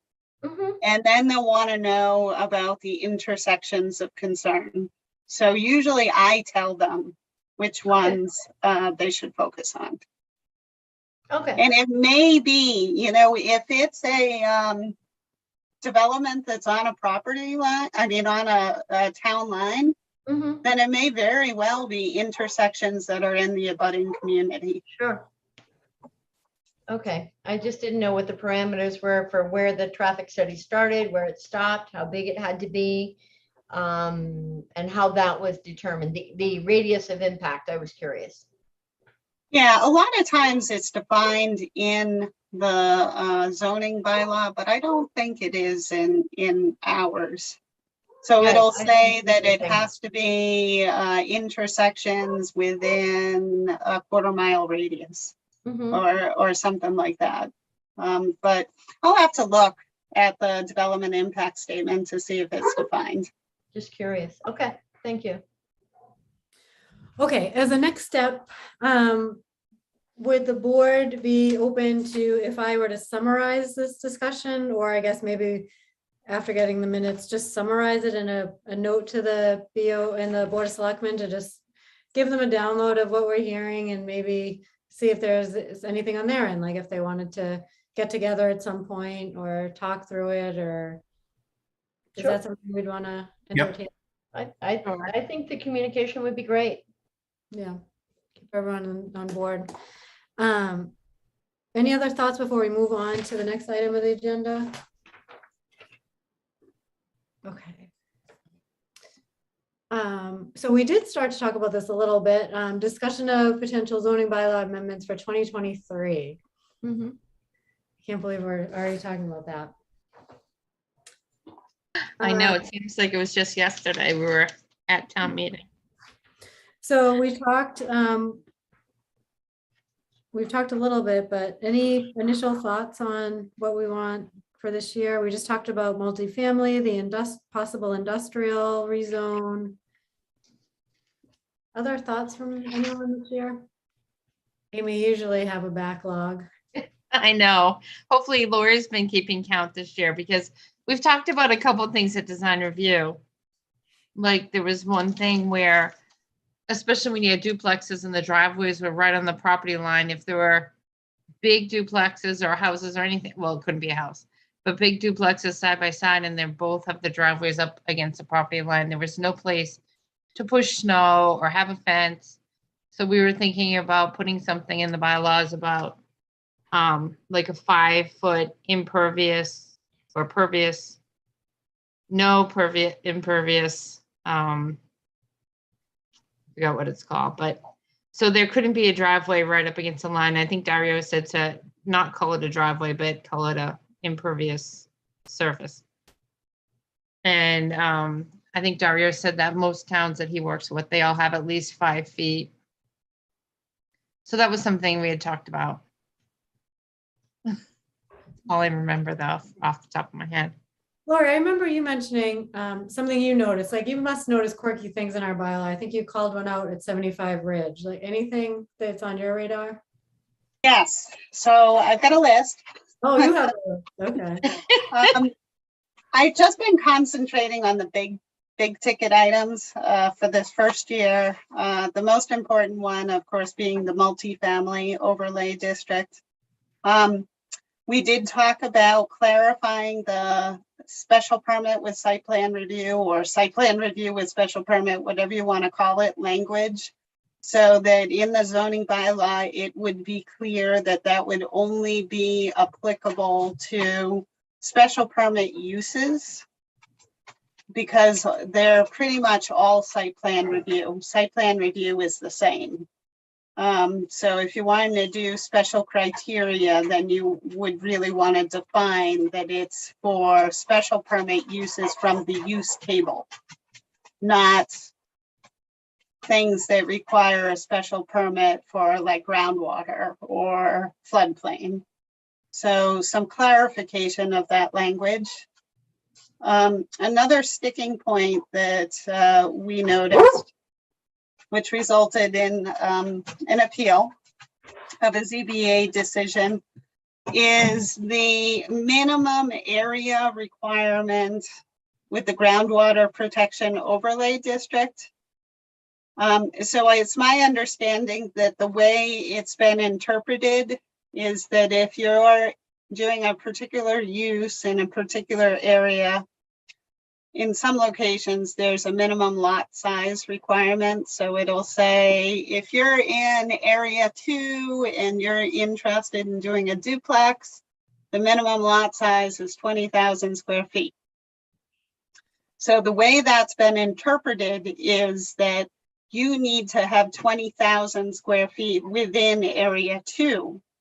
However, others are interpreting it as you need a minimum lot size of 20,000 square feet. And it doesn't matter whether it's within area 2 or area 1 or outside of the aquifer district. So I'd really like to tighten that up so that it's clear. If you want it to be 20,000 square feet within area 2, let's say it in the zoning bylaw so that there's no confusion. Another thing that I think it might be in the design standards, but I'll have to double check, about the underground utilities. We talked about that. So that you'd be mandating underground utilities whenever projects are going through site plan review. Then also the residential industrial use combination, not in love with that. You know, where you have, it tends to be like an old fashioned thing where you had an old mill building, and then you might have the foreman who lives in on a residential property adjacent to the factory. But that's kind of gone out of vogue. You don't see that very often. And one of the major reasons, actually the reason why zoning was created, is to separate industrial uses from residential uses because they're not typically compatible. So having an industrial use and a residential use on the same parcel, I think is challenging. So that's something that I'd like to bring up for discussion anyway. And then as far as zoning map is concerned, White Cliffs, there's a portion of the White Cliffs property that is located in a residential district. So possibly what we want to do is rezone it so all of the White Cliffs property is within the Business East District. It would just provide more flexibility for the ultimate reuse of that property.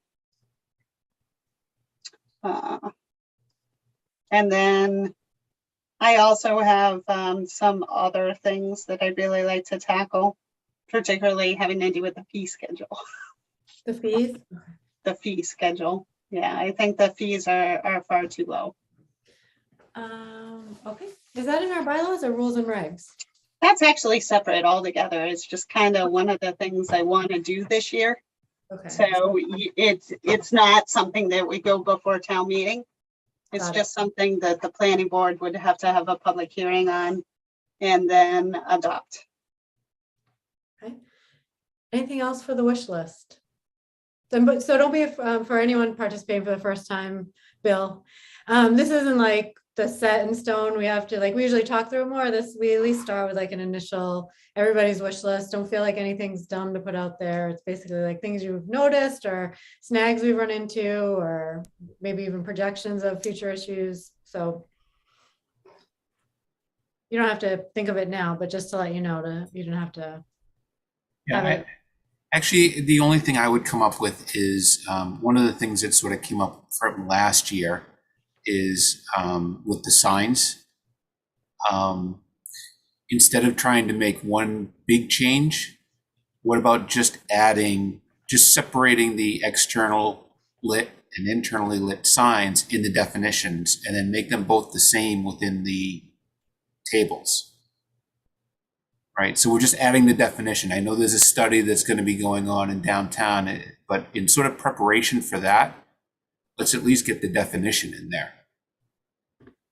Okay. Another thing that I was kind of toying with along that lines is I wonder if it would be more palatable if it was just within site plan review. So when we're talking about new construction, putting some more design standards, particularly like a comment about the signage being in certain locations externally lit versus internally lit, as an issue, a design standard within site plan review, instead of having it apply to absolutely everybody, it would only apply to those that are doing new construction or like a major modification that would be captured by site plan review. Just a thought. Sounds like a good start. Any others? I know eventually too, I wanted to put all the sign after going through it all last year. And I think Bob even agreed to put all the sign stuff in chart form because it's like 5 pages of writing and it's hard for people to decipher out where certain things are. Mm-hmm. And if it was just a chart like most towns, it'd be easier to read for everybody. Oh, I think you mocked that up in one of the iterations last year. You did. I did. Yeah. I could try to do it again. Like I could do it, but I don't want to promise it right now this summer. I think I have signed withdrawals. Millie, you going for sober house again? I'm just going to continue to monitor the situation and see if that's something that is making any progress in what we can or cannot do, how we can or cannot manage these. I really haven't seen much come forth. I've still been looking at what other towns have been doing, but it's still a really boggy area. Mhm. Not to jump back to signs again, but one other thing that we might want to look at that stuck out to me, and it's causing a lot of ZBA applications, is a lot of towns have their signs, like ours are like 25 square feet per area. A lot of them are a percentage of the building. So like if you're up at Northborough Crossings on Wegmans, you get 100 square feet. But if you're downtown, you might get 100 square feet. So it's really big on some buildings, but really small on others. Like it would make more sense to be a percentage of the wall size. And when I was reviewing all the signs, I did notice a lot of towns have it more as a percentage Mhm. than like a set number, because all buildings are not created equal, Makes the sense. sizes. And it seems like when I look at the ZBA applications, they're all up at, Northborough Crossing. Mhm. Yeah, and another thing, like we have that as, so in the town of Millbury, we have that for the shops of Blackstone Valley. So the ZBA is not seeing any of those signs. They're just, there's like a sign bylaw that's unique to the district that allowed the shops of Blackstone Valley to go into. So it's designed to accommodate big box retail. So I agree. The fact that they all have to go to the ZBA, and it's a no-brainer. Obviously, a 100 square foot sign on an absolutely gargantuan building is not appropriate. Mm-mm. Okay. Anthony, anything on your radar? No, I liked all the suggestions though. And I think we should tackle Business South this year, get that kind of taken care of, as Amy's been going after for a long time. Amy, anything besides signs? Oh, I can't hear you. You're mute. I think I'm still getting over last town meeting. I know. A couple. I think I things- might skip next year. No, just kidding. And I think Amy, you've actually mentioned this before. Was it setbacks in downtown? Like we don't have any, or we're side setbacks? There was something that we've flagged before. Yeah, like, well, we'll probably have to come out of the whole downtown master plan. But I think all the, originally in 2009, they tried to make it so all the buildings would be on the road and parking would be in the back. But then nobody did it. And I think Lori has said it to me too. A big problem downtown is the setbacks. You've got some of them close, some of them really far back. It's just, Yeah, in order to have a real pedestrian downtown, pedestrian friendly, the buildings have to be super close together. Mhm. So one of the challenges is, of course, the lack of on-street parking and the lack of sufficient signage for the municipal parking. So pretty much everybody has to have their own parking lot. Mhm. And what that creates is it creates driveways that everybody who's walking has to walk through, and parking lots that they have to walk through. And so you're not creating like a welcoming feel. So if, for example, I was parked in CVS, I may be concerned that if I go to CVS and then I want to go to the bank across the street, and maybe I want to go somewhere else for lunch, I'd be concerned that I might get towed because I left my car at CVS. Mhm. So the way the parking is a real problem to creating a pedestrian friendly downtown. So in order to create a true pedestrian friendly downtown, you don't want to have any setbacks. So you don't want side setbacks, you don't want front setbacks, you want no setbacks. Okay. And then you want to provide relief so that people don't have to provide for their own parking. So you have a parking requirement of 0. Because then what you instead are doing is you're allowing them to have parking that's shared with other businesses. So you could, if there's a municipal parking lot, you could give them credit for the municipal parking lot. If there's on-street parking, you can give them credit for the on-street parking. But the setbacks and the parking burden are a big problem from what I see. So there has to be a solution. I don't know what the solution is yet.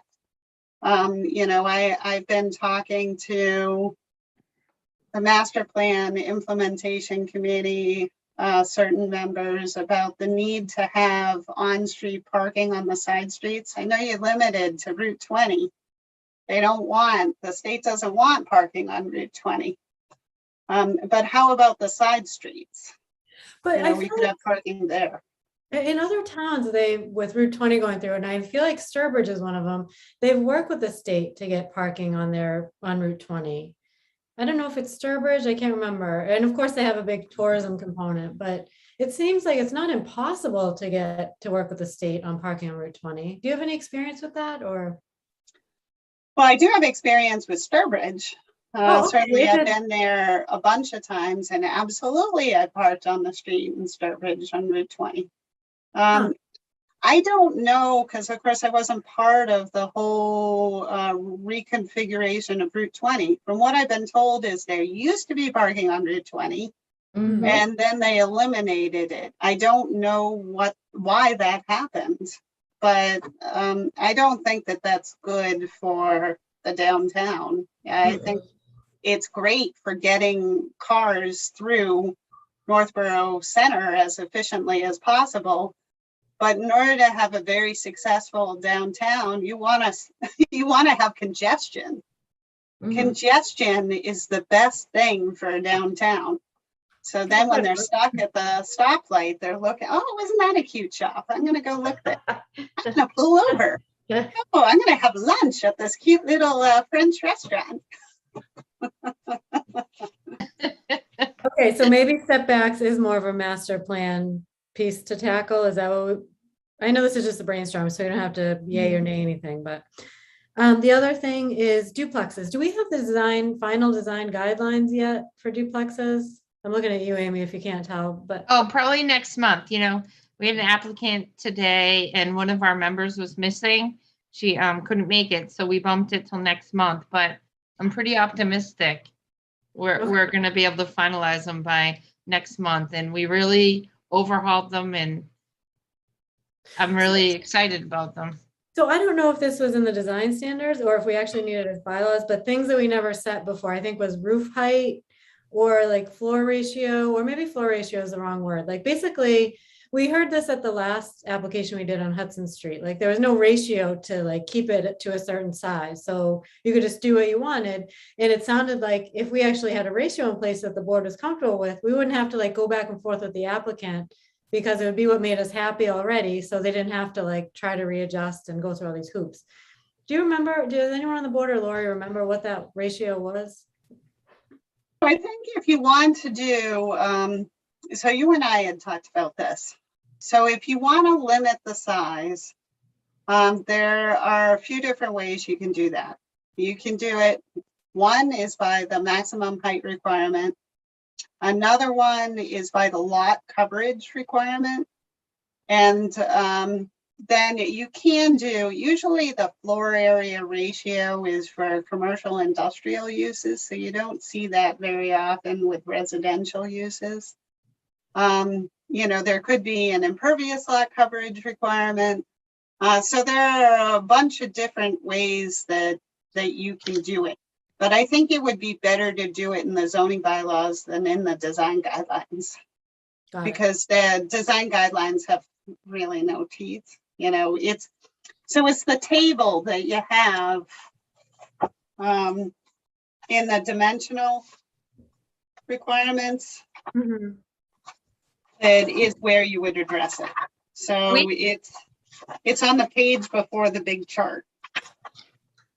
We had floor area ratios and they came out one of the first years. I was on the planning board, but it was when I was so new, I didn't know what they were. And, but I could go back and read what it was and what was taken out. Like it was really, there was a lot taken out. Oh, And I don't know the reasoning behind it. Like it all started before I was on the planning board. was this the 2009? No, because I started in 2014. So it would have been around 2014, 2015. And I think it was done by staff, but I'd have to go back and read it now that I understand more and see what the floor ratios were for. All right. Like that parking on street parking, like that came out too. It's like, I don't know why they took it out and I don't know why they took out the floor area ratios. You know, of course, the on-street parking, a lot of the residents that abut it don't want on-street parking. But that's one of those things. I mean, if you want a successful downtown, then I think it had to do with the state. Well, no, I don't even think it was a state idea. The state worked with the selectmen, and the selectmen, they got a lot of grant money from the state to redo the downtown. And they did sidewalks and the lights, just like they're doing in Southborough now. But I don't know why they made the decisions that they did, Okay. because it was before my time too. How does a town or a municipality get municipal parking? It has to be town-owned property or taken or absorbed through eminent domain? No, you just have to designate it.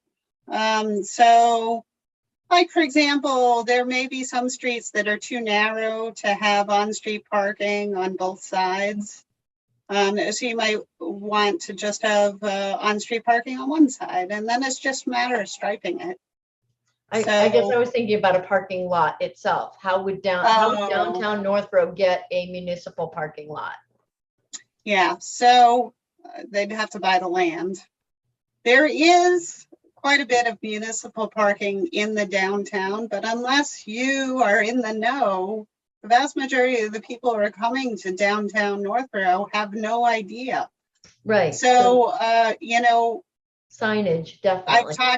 talked to Scott about that. We've talked about that on the implementation committee. There needs to be signage, and that's one of the tasks that consultant is going to be charged with. So they're going to do a parking study. Sure. And Yeah. they're going to come up with recommendations for how we deal with the parking issue. Yeah. Okay. And just an update on that. We've had lots of interest. So we've had over 40 different consultants ask for our RFP. Wow. And the deadline for receiving the responses is on the 21st. Okay. And we have already received emailed questions from, I think it's like 4 of them. So I know that there's definitely interest. So I'm hopeful that we'll have some good responses. But we won't have them before the meeting, the next meeting. Well, we will have, this is the 21st of August? July. Oh, yeah. Yeah, so we will have the responses by next week. Okay. And then we'll have to vet. So there's a selection committee and they'll be interviewed, the top 3 probably. And so we'll know who they are probably in September. Okay. And in the spirit of always having one controversial big bang bylaw amendment, I wouldn't mind evaluating the groundwater advisory committee. I don't know, Amy, you mentioned that before. Just figuring out like what's its purpose and place. Sometimes it seems to impact us. And I'm wondering if we take a closer look at how it exists going forward. So I know that'll be really well received overall. So we'll have to really think about that one. I did go through like almost like, because I have a list from a housing list of all the towns in Massachusetts. And I went through them and only like one other town had a groundwater advisory committee. It was Sherburne. And they really went into detail and they have experts. Like all the others, it just comes in front of the planning board or the ZBA. and they make the groundwater, it's a groundwater special permit that the planning board comes up with the decision and versus going through another committee. Mhm. And I know actually an applicant who reached out to me and actually had an issue with the groundwater committee because the groundwater committee says yes or no, and then either the planning board or the ZBA does the opposite of what the groundwater committee, not just us, the ZBA did it too. And it's like, well, it's a lot of extra work for an applicant and they're going to this groundwater committee, but then the special permit granting committee, has their own ideas. So Along those lines, Amy, to your point is like, even we noticed it in an application, a couple applications ago, like they're getting really frustrated by the time they come to us. And we're not a board that only has 1 or 2 questions. We have a lot of questions, but they're already fatigued because they've answered these questions at multiple places. And if that's the process, that's the process. But I don't know, to what end are we adding that extra step, and is it valuable, and is it hurting us in time? So just to put it out there, we can certainly. and it makes their application process go longer. Like it adds time because they have to go to groundwater before they come to us. And then sometimes they have to go back 2 or 3 times. So it's just adding months to their permitting process. Okay, any other thoughts for our wish list? I filled 2 pages.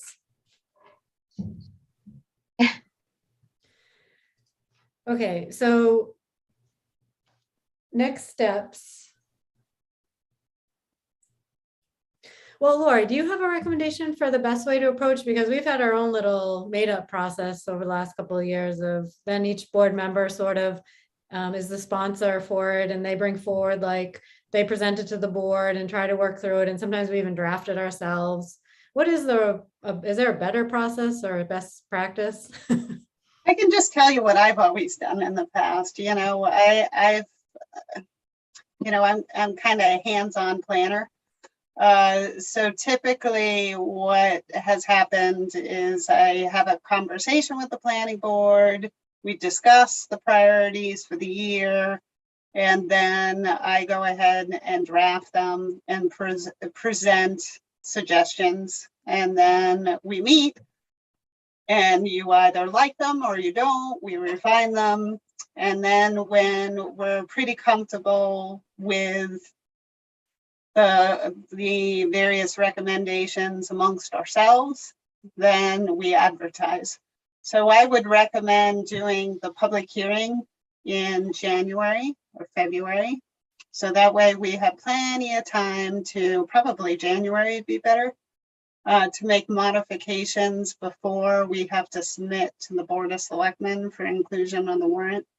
Mhm. So we're only submitting to the Board of Selectmen one time instead of doing modifications. So that's the way I've done it in the past, but of course, you folks are the bosses. So, if you want to go forward with that process, we can. The multifamily is going to be a more complicated process because of CMRPC. So I wanted to include them. It's likely that that's going to be more of a public input type situation. So it may not be ready for this next town meeting. Remember, we have many months. So if it's not ready for this coming town meeting, then we can always go the following year. Okay. But I so- still would like to start anyway. Okay, would it be helpful if board members just started to think about, or first of all, I don't know if everybody wrote down a list. So I guess if we summarize the list, I wrote them down. Lori, did you happen to write them down as well? I sure did. Yep. Maybe we just summarize it, and then before the next meeting, if board members just take a look and either think in your own mind priority wise, but also like if you just need clarity. So for example, we throw out business, get back to business south. What does that mean? So like, do we need to clarify what that means? Or some things come together. So a lot of the sign stuff may come together, or I don't know if there's anything not clear on this. Was anything not clear on this that a board member would like additional clarity on what that means? Everyone good? Okay, so I guess we don't need that exercise, but if everyone just individually thinks about, out of these items, what seems like a top priority in your mind, maybe we do it that way. Does that sound like a good approach? And then Lori, follow along. What you're saying is from that point, you then kind of pull together what a recommendation looks like, and then we'll go from there. Exactly. Got it. Okay, does that sound good to everyone? Okay. Mhm.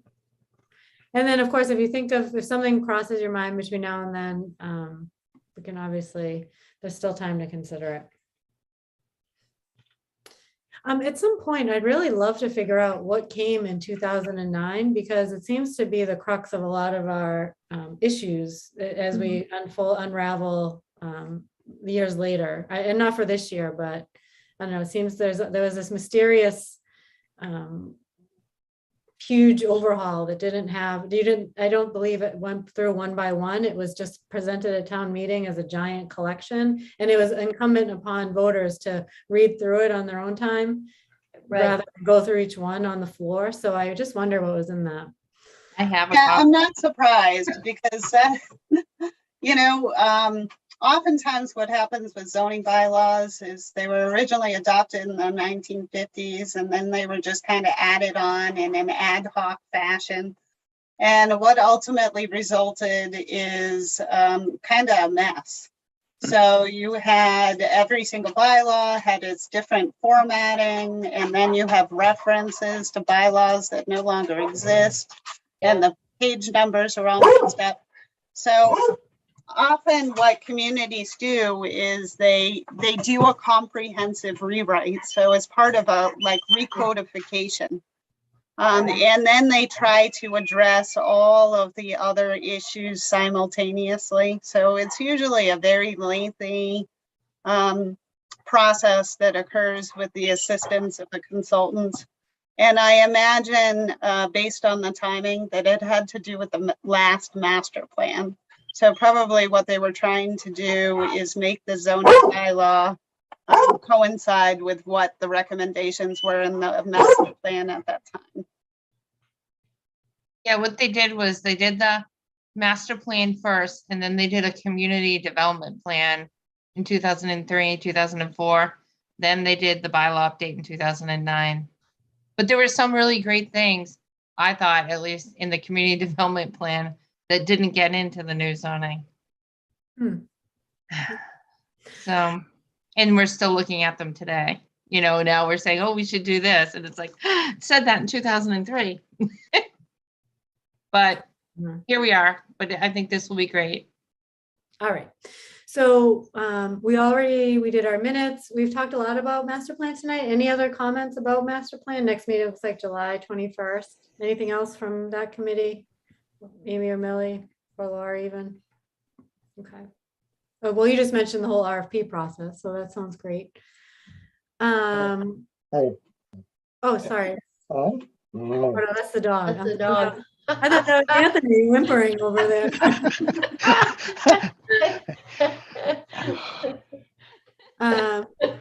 Okay, no, any A&R lot releases or bonds? Okay, subcommittee updates. Well, now I keep forgetting what committee. Okay.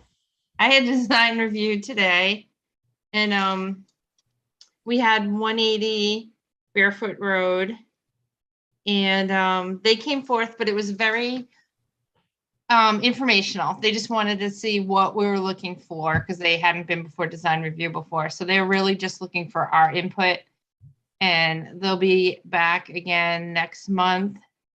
But at the same time, you know, the whole design review committee, a bunch of us had driven by Barefoot Road. So there were a couple that their contractor yard, and then to the left of them is an illegal contractor yard, but Bob has a violation notice out to them. So if somebody notices it, I know a couple people have noticed it, but Bob has reached out to town council and has written them a letter, I think, and he could update us probably at the next meeting. So 186 Barefoot is an illegal contractor yard. Then 180 Barefoot is the new contractor yard that will be before us next month. And then right next door to it is 172. And Bob had an update on that one too. And that had come before us last year. But now he submitted a building permit, or gave them a building permit to build on it.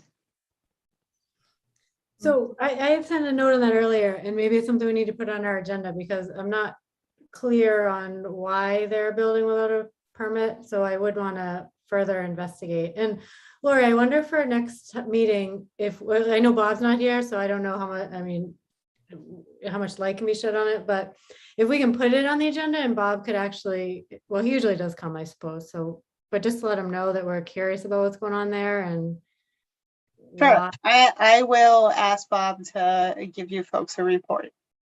Okay, and can we share, I think you had shared some of the memos that were from subsequent to the application expiring, a notice seemed to came in the fall. So in October 2021, there's a memo that came. If you don't mind sharing that in advance of that meeting, so board members can see. And then if I assume our own town council reviewed that letter from their council. So if there's any like, if David Dineski wrote a memo about, you know, what his thoughts were on that, because otherwise I assume we didn't just take the applicant's legal letter and assume it was, we had to follow it, so. Well, I am going to give you some context about Okay. that specific attorney. Is the land use guru that all building inspectors and planners defer to for land use advice. So I'm sure that also had something to do with it. He writes the land use law book that sits on all of our bookshelves. So there isn't much that gets by that guy. No, I'm sure, I saw who it was, but he's not exempt from our bylaw, so I would want to make sure that. we- No, certainly not. Yeah, it'll be interesting. So I'd love to be able to have an open discussion about that and have everyone else updated on what transpired. I assume Attorney Dineski reviewed it regardless of who it was. You don't get special privileges to not get it reviewed because you're somebody special. I'm not sure because that was all handled by Bob Frederico, so And I'm he curious provided the too- update. Yeah, and that we never even received that. It was so it just never even came our way. And I don't even think you were here, so. I Harry, can- what property are you asking about? When last year their special permit expired and they didn't renew it. They wanted to be retroactively renewed. And we asked David Dineski, is that even legal to renew it retroactively? And David didn't get back to us, but also the applicant never came back either. And then all of a sudden they got a building permit, but we're just trying to track down what happened with their special permit. But what was the address? I can't remember that. Was it 100? Was it 172 Barefoot. It was 172. Okay. Wasn't Yeah, sure. so they're like 3 in a row right there now, like, and I guess that's Yeah. why it stood out, because 180 is coming in front of us. So anyone who went to check it out, like the design review members said, oh my gosh, what's going on to the Right, left and the yeah. right? Yeah, I remember that one, and we didn't hear back on things. Yeah. Right. Yeah, so then it was very surprising when all of a sudden you see the materials get dropped off. So are you asking for an update on that project from Bob? Is that what you're asking for? Well, I'm just curious, like, in my mind, they don't have a special permit and they got a building permit. So I'd like to know, like, how is that legal? And did David Dineski review that memo? And did he say, yes, that's the right thing to do? If he didn't review that letter, I'd like to talk to him about what happened and why, review it with me and explain to me why that does make sense, because otherwise it's not fair to all the applicants who bother to go through the right process. Like, and I don't want to say too much, but I remember at the time there seemed to be a lot of skirting of the process with that application at the time. So it just is it's in line with other things that I just think should be addressed or figured out, get down the bottom of. I have a question on projects that seem to go on and on and on for an indefinite period of time. Is that anything in our conditions that we can ask for as updates on what's going on with these projects and why aren't they finished within a certain period of time? So you can always ask for an update. But generally, the way it works is that there is kind of an indefinite period of time. So there are certain exceptions, like if, for example, like usually residential projects, we put in a deadline. So for like subdivisions, for the common driveway, you could see through the draft conditions of approval that I was suggesting a time frame for that. Right. So the benefit of doing a condition of approval with a time frame is that certainly you can give them the okay to go forward. They come in, they explain themselves. So it's kind of like a, you know, we just want to make sure that you're still working on the project. Yeah. And then they just continue. So Yeah, I yeah. guess my thought is, you know, especially relating to looking at trying to improve our downtown area, to have projects that are going on for 5 to 7 years with no action or very little and very, very delayed. They're just languishing without any accountability or incentive to continue.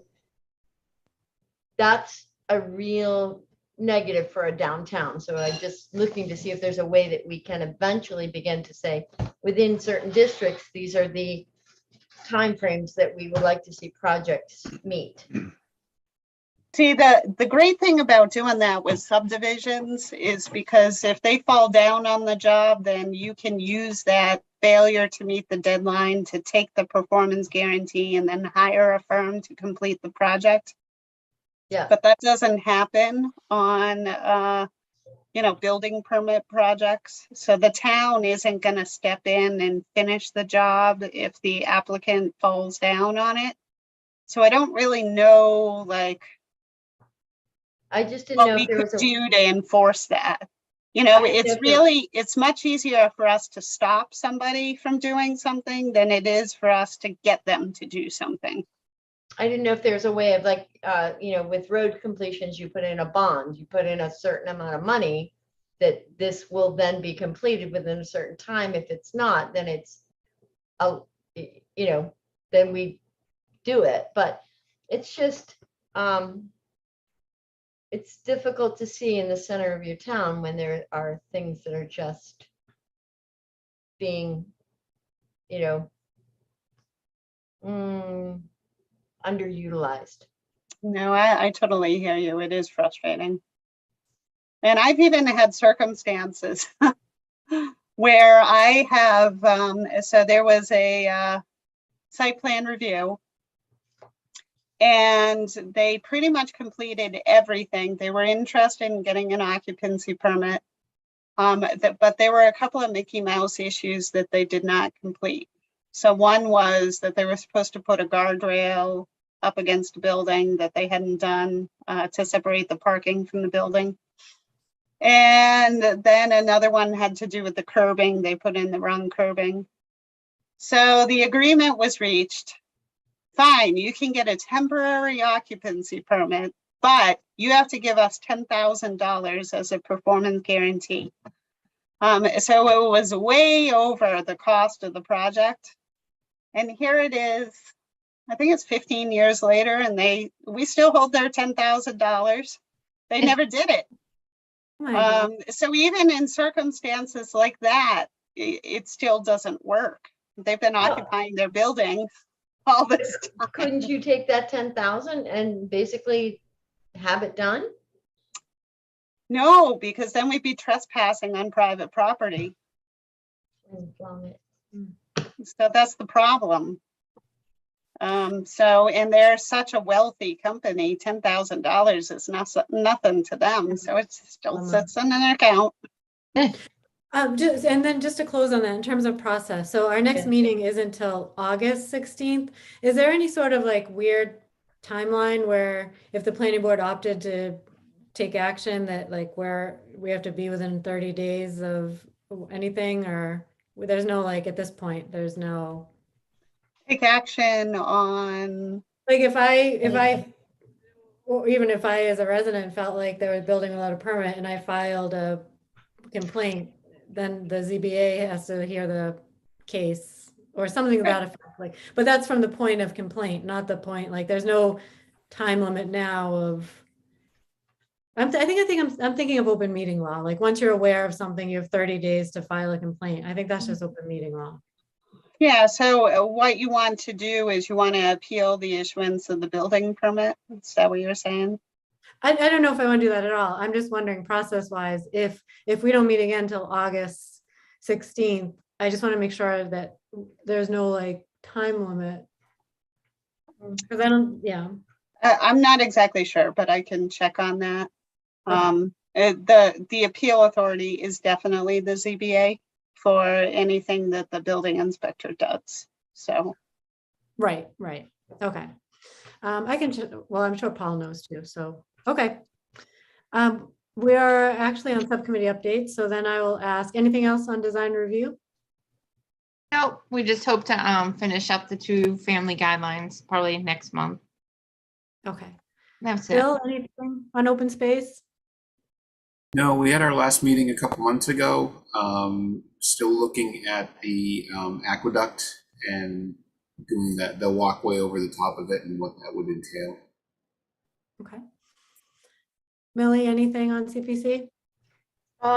Just there was a request for some funding for White Cliffs for their roof and their chimney takedown. And so it looks like that's been approved. And does that come before town meeting? Mm-mm. Oh, it's just like a fund, like a side fund? Oh. well, if I could jump in for a minute and just provide clarification. Sure. So there were 3 things that the White Cliffs Committee or the town wanted to do. One was take down the chimney because it was falling down. The second one had to do with there's some moisture issues in the interior. So there was an interest in having like a dehumidifiers installed and have a mold study done. So there was money associated with that. And then the third thing is to hire a consultant to help us with marketing the property. Mhm. So the other 2 issues were paid for with the $2.4 million that was appropriated for the White Cliffs Committee, but then there wasn't enough money left over to hire the consultant to do the marketing study. So the White Cliffs Committee requested administrative funds from the CPA. So they have a certain amount of money to pay for like reports and administrative activities. So I think this year is like 36,000 and last year it was probably about the same. So the CPA ended up appropriating the balance of the unused money for the last fiscal year to go towards hiring the marketing consultant. And then I think the balance was about $6,000 and change for this year's administration funds. So the CPA, the CPC does not have to go to town meeting to pay for administrative tasks. So that will not appear before town meeting. And the vast majority of it is with last year's funds. Thank you for clarifying that. Nothing for me on CMRPC. Anthony, anything from groundwater? No meeting. Okay. All right, then I think our next ZBA meeting is the 26th, looks like. Anything exciting there? We did have one application and it's looking likely that they're going to withdraw. So they didn't have all of the information that they needed for groundwater advisory. And it turns out it's a tenant issue versus an owner issue and who's going to pay for what. So they will likely be withdrawing, in which case, if they do withdraw, then we have nothing for that meeting. So the meeting will most likely be canceled. And then we have our next meeting, August 16th. If there's no other business, then is there a motion to adjourn? I make a motion to adjourn. Second, Second. all in favor, Bill, Aye. Billy, Aye. Amy, Aye. Anthony, Aye. and Carrie's an aye. Meeting adjourned. Thanks, everybody. Have a good night.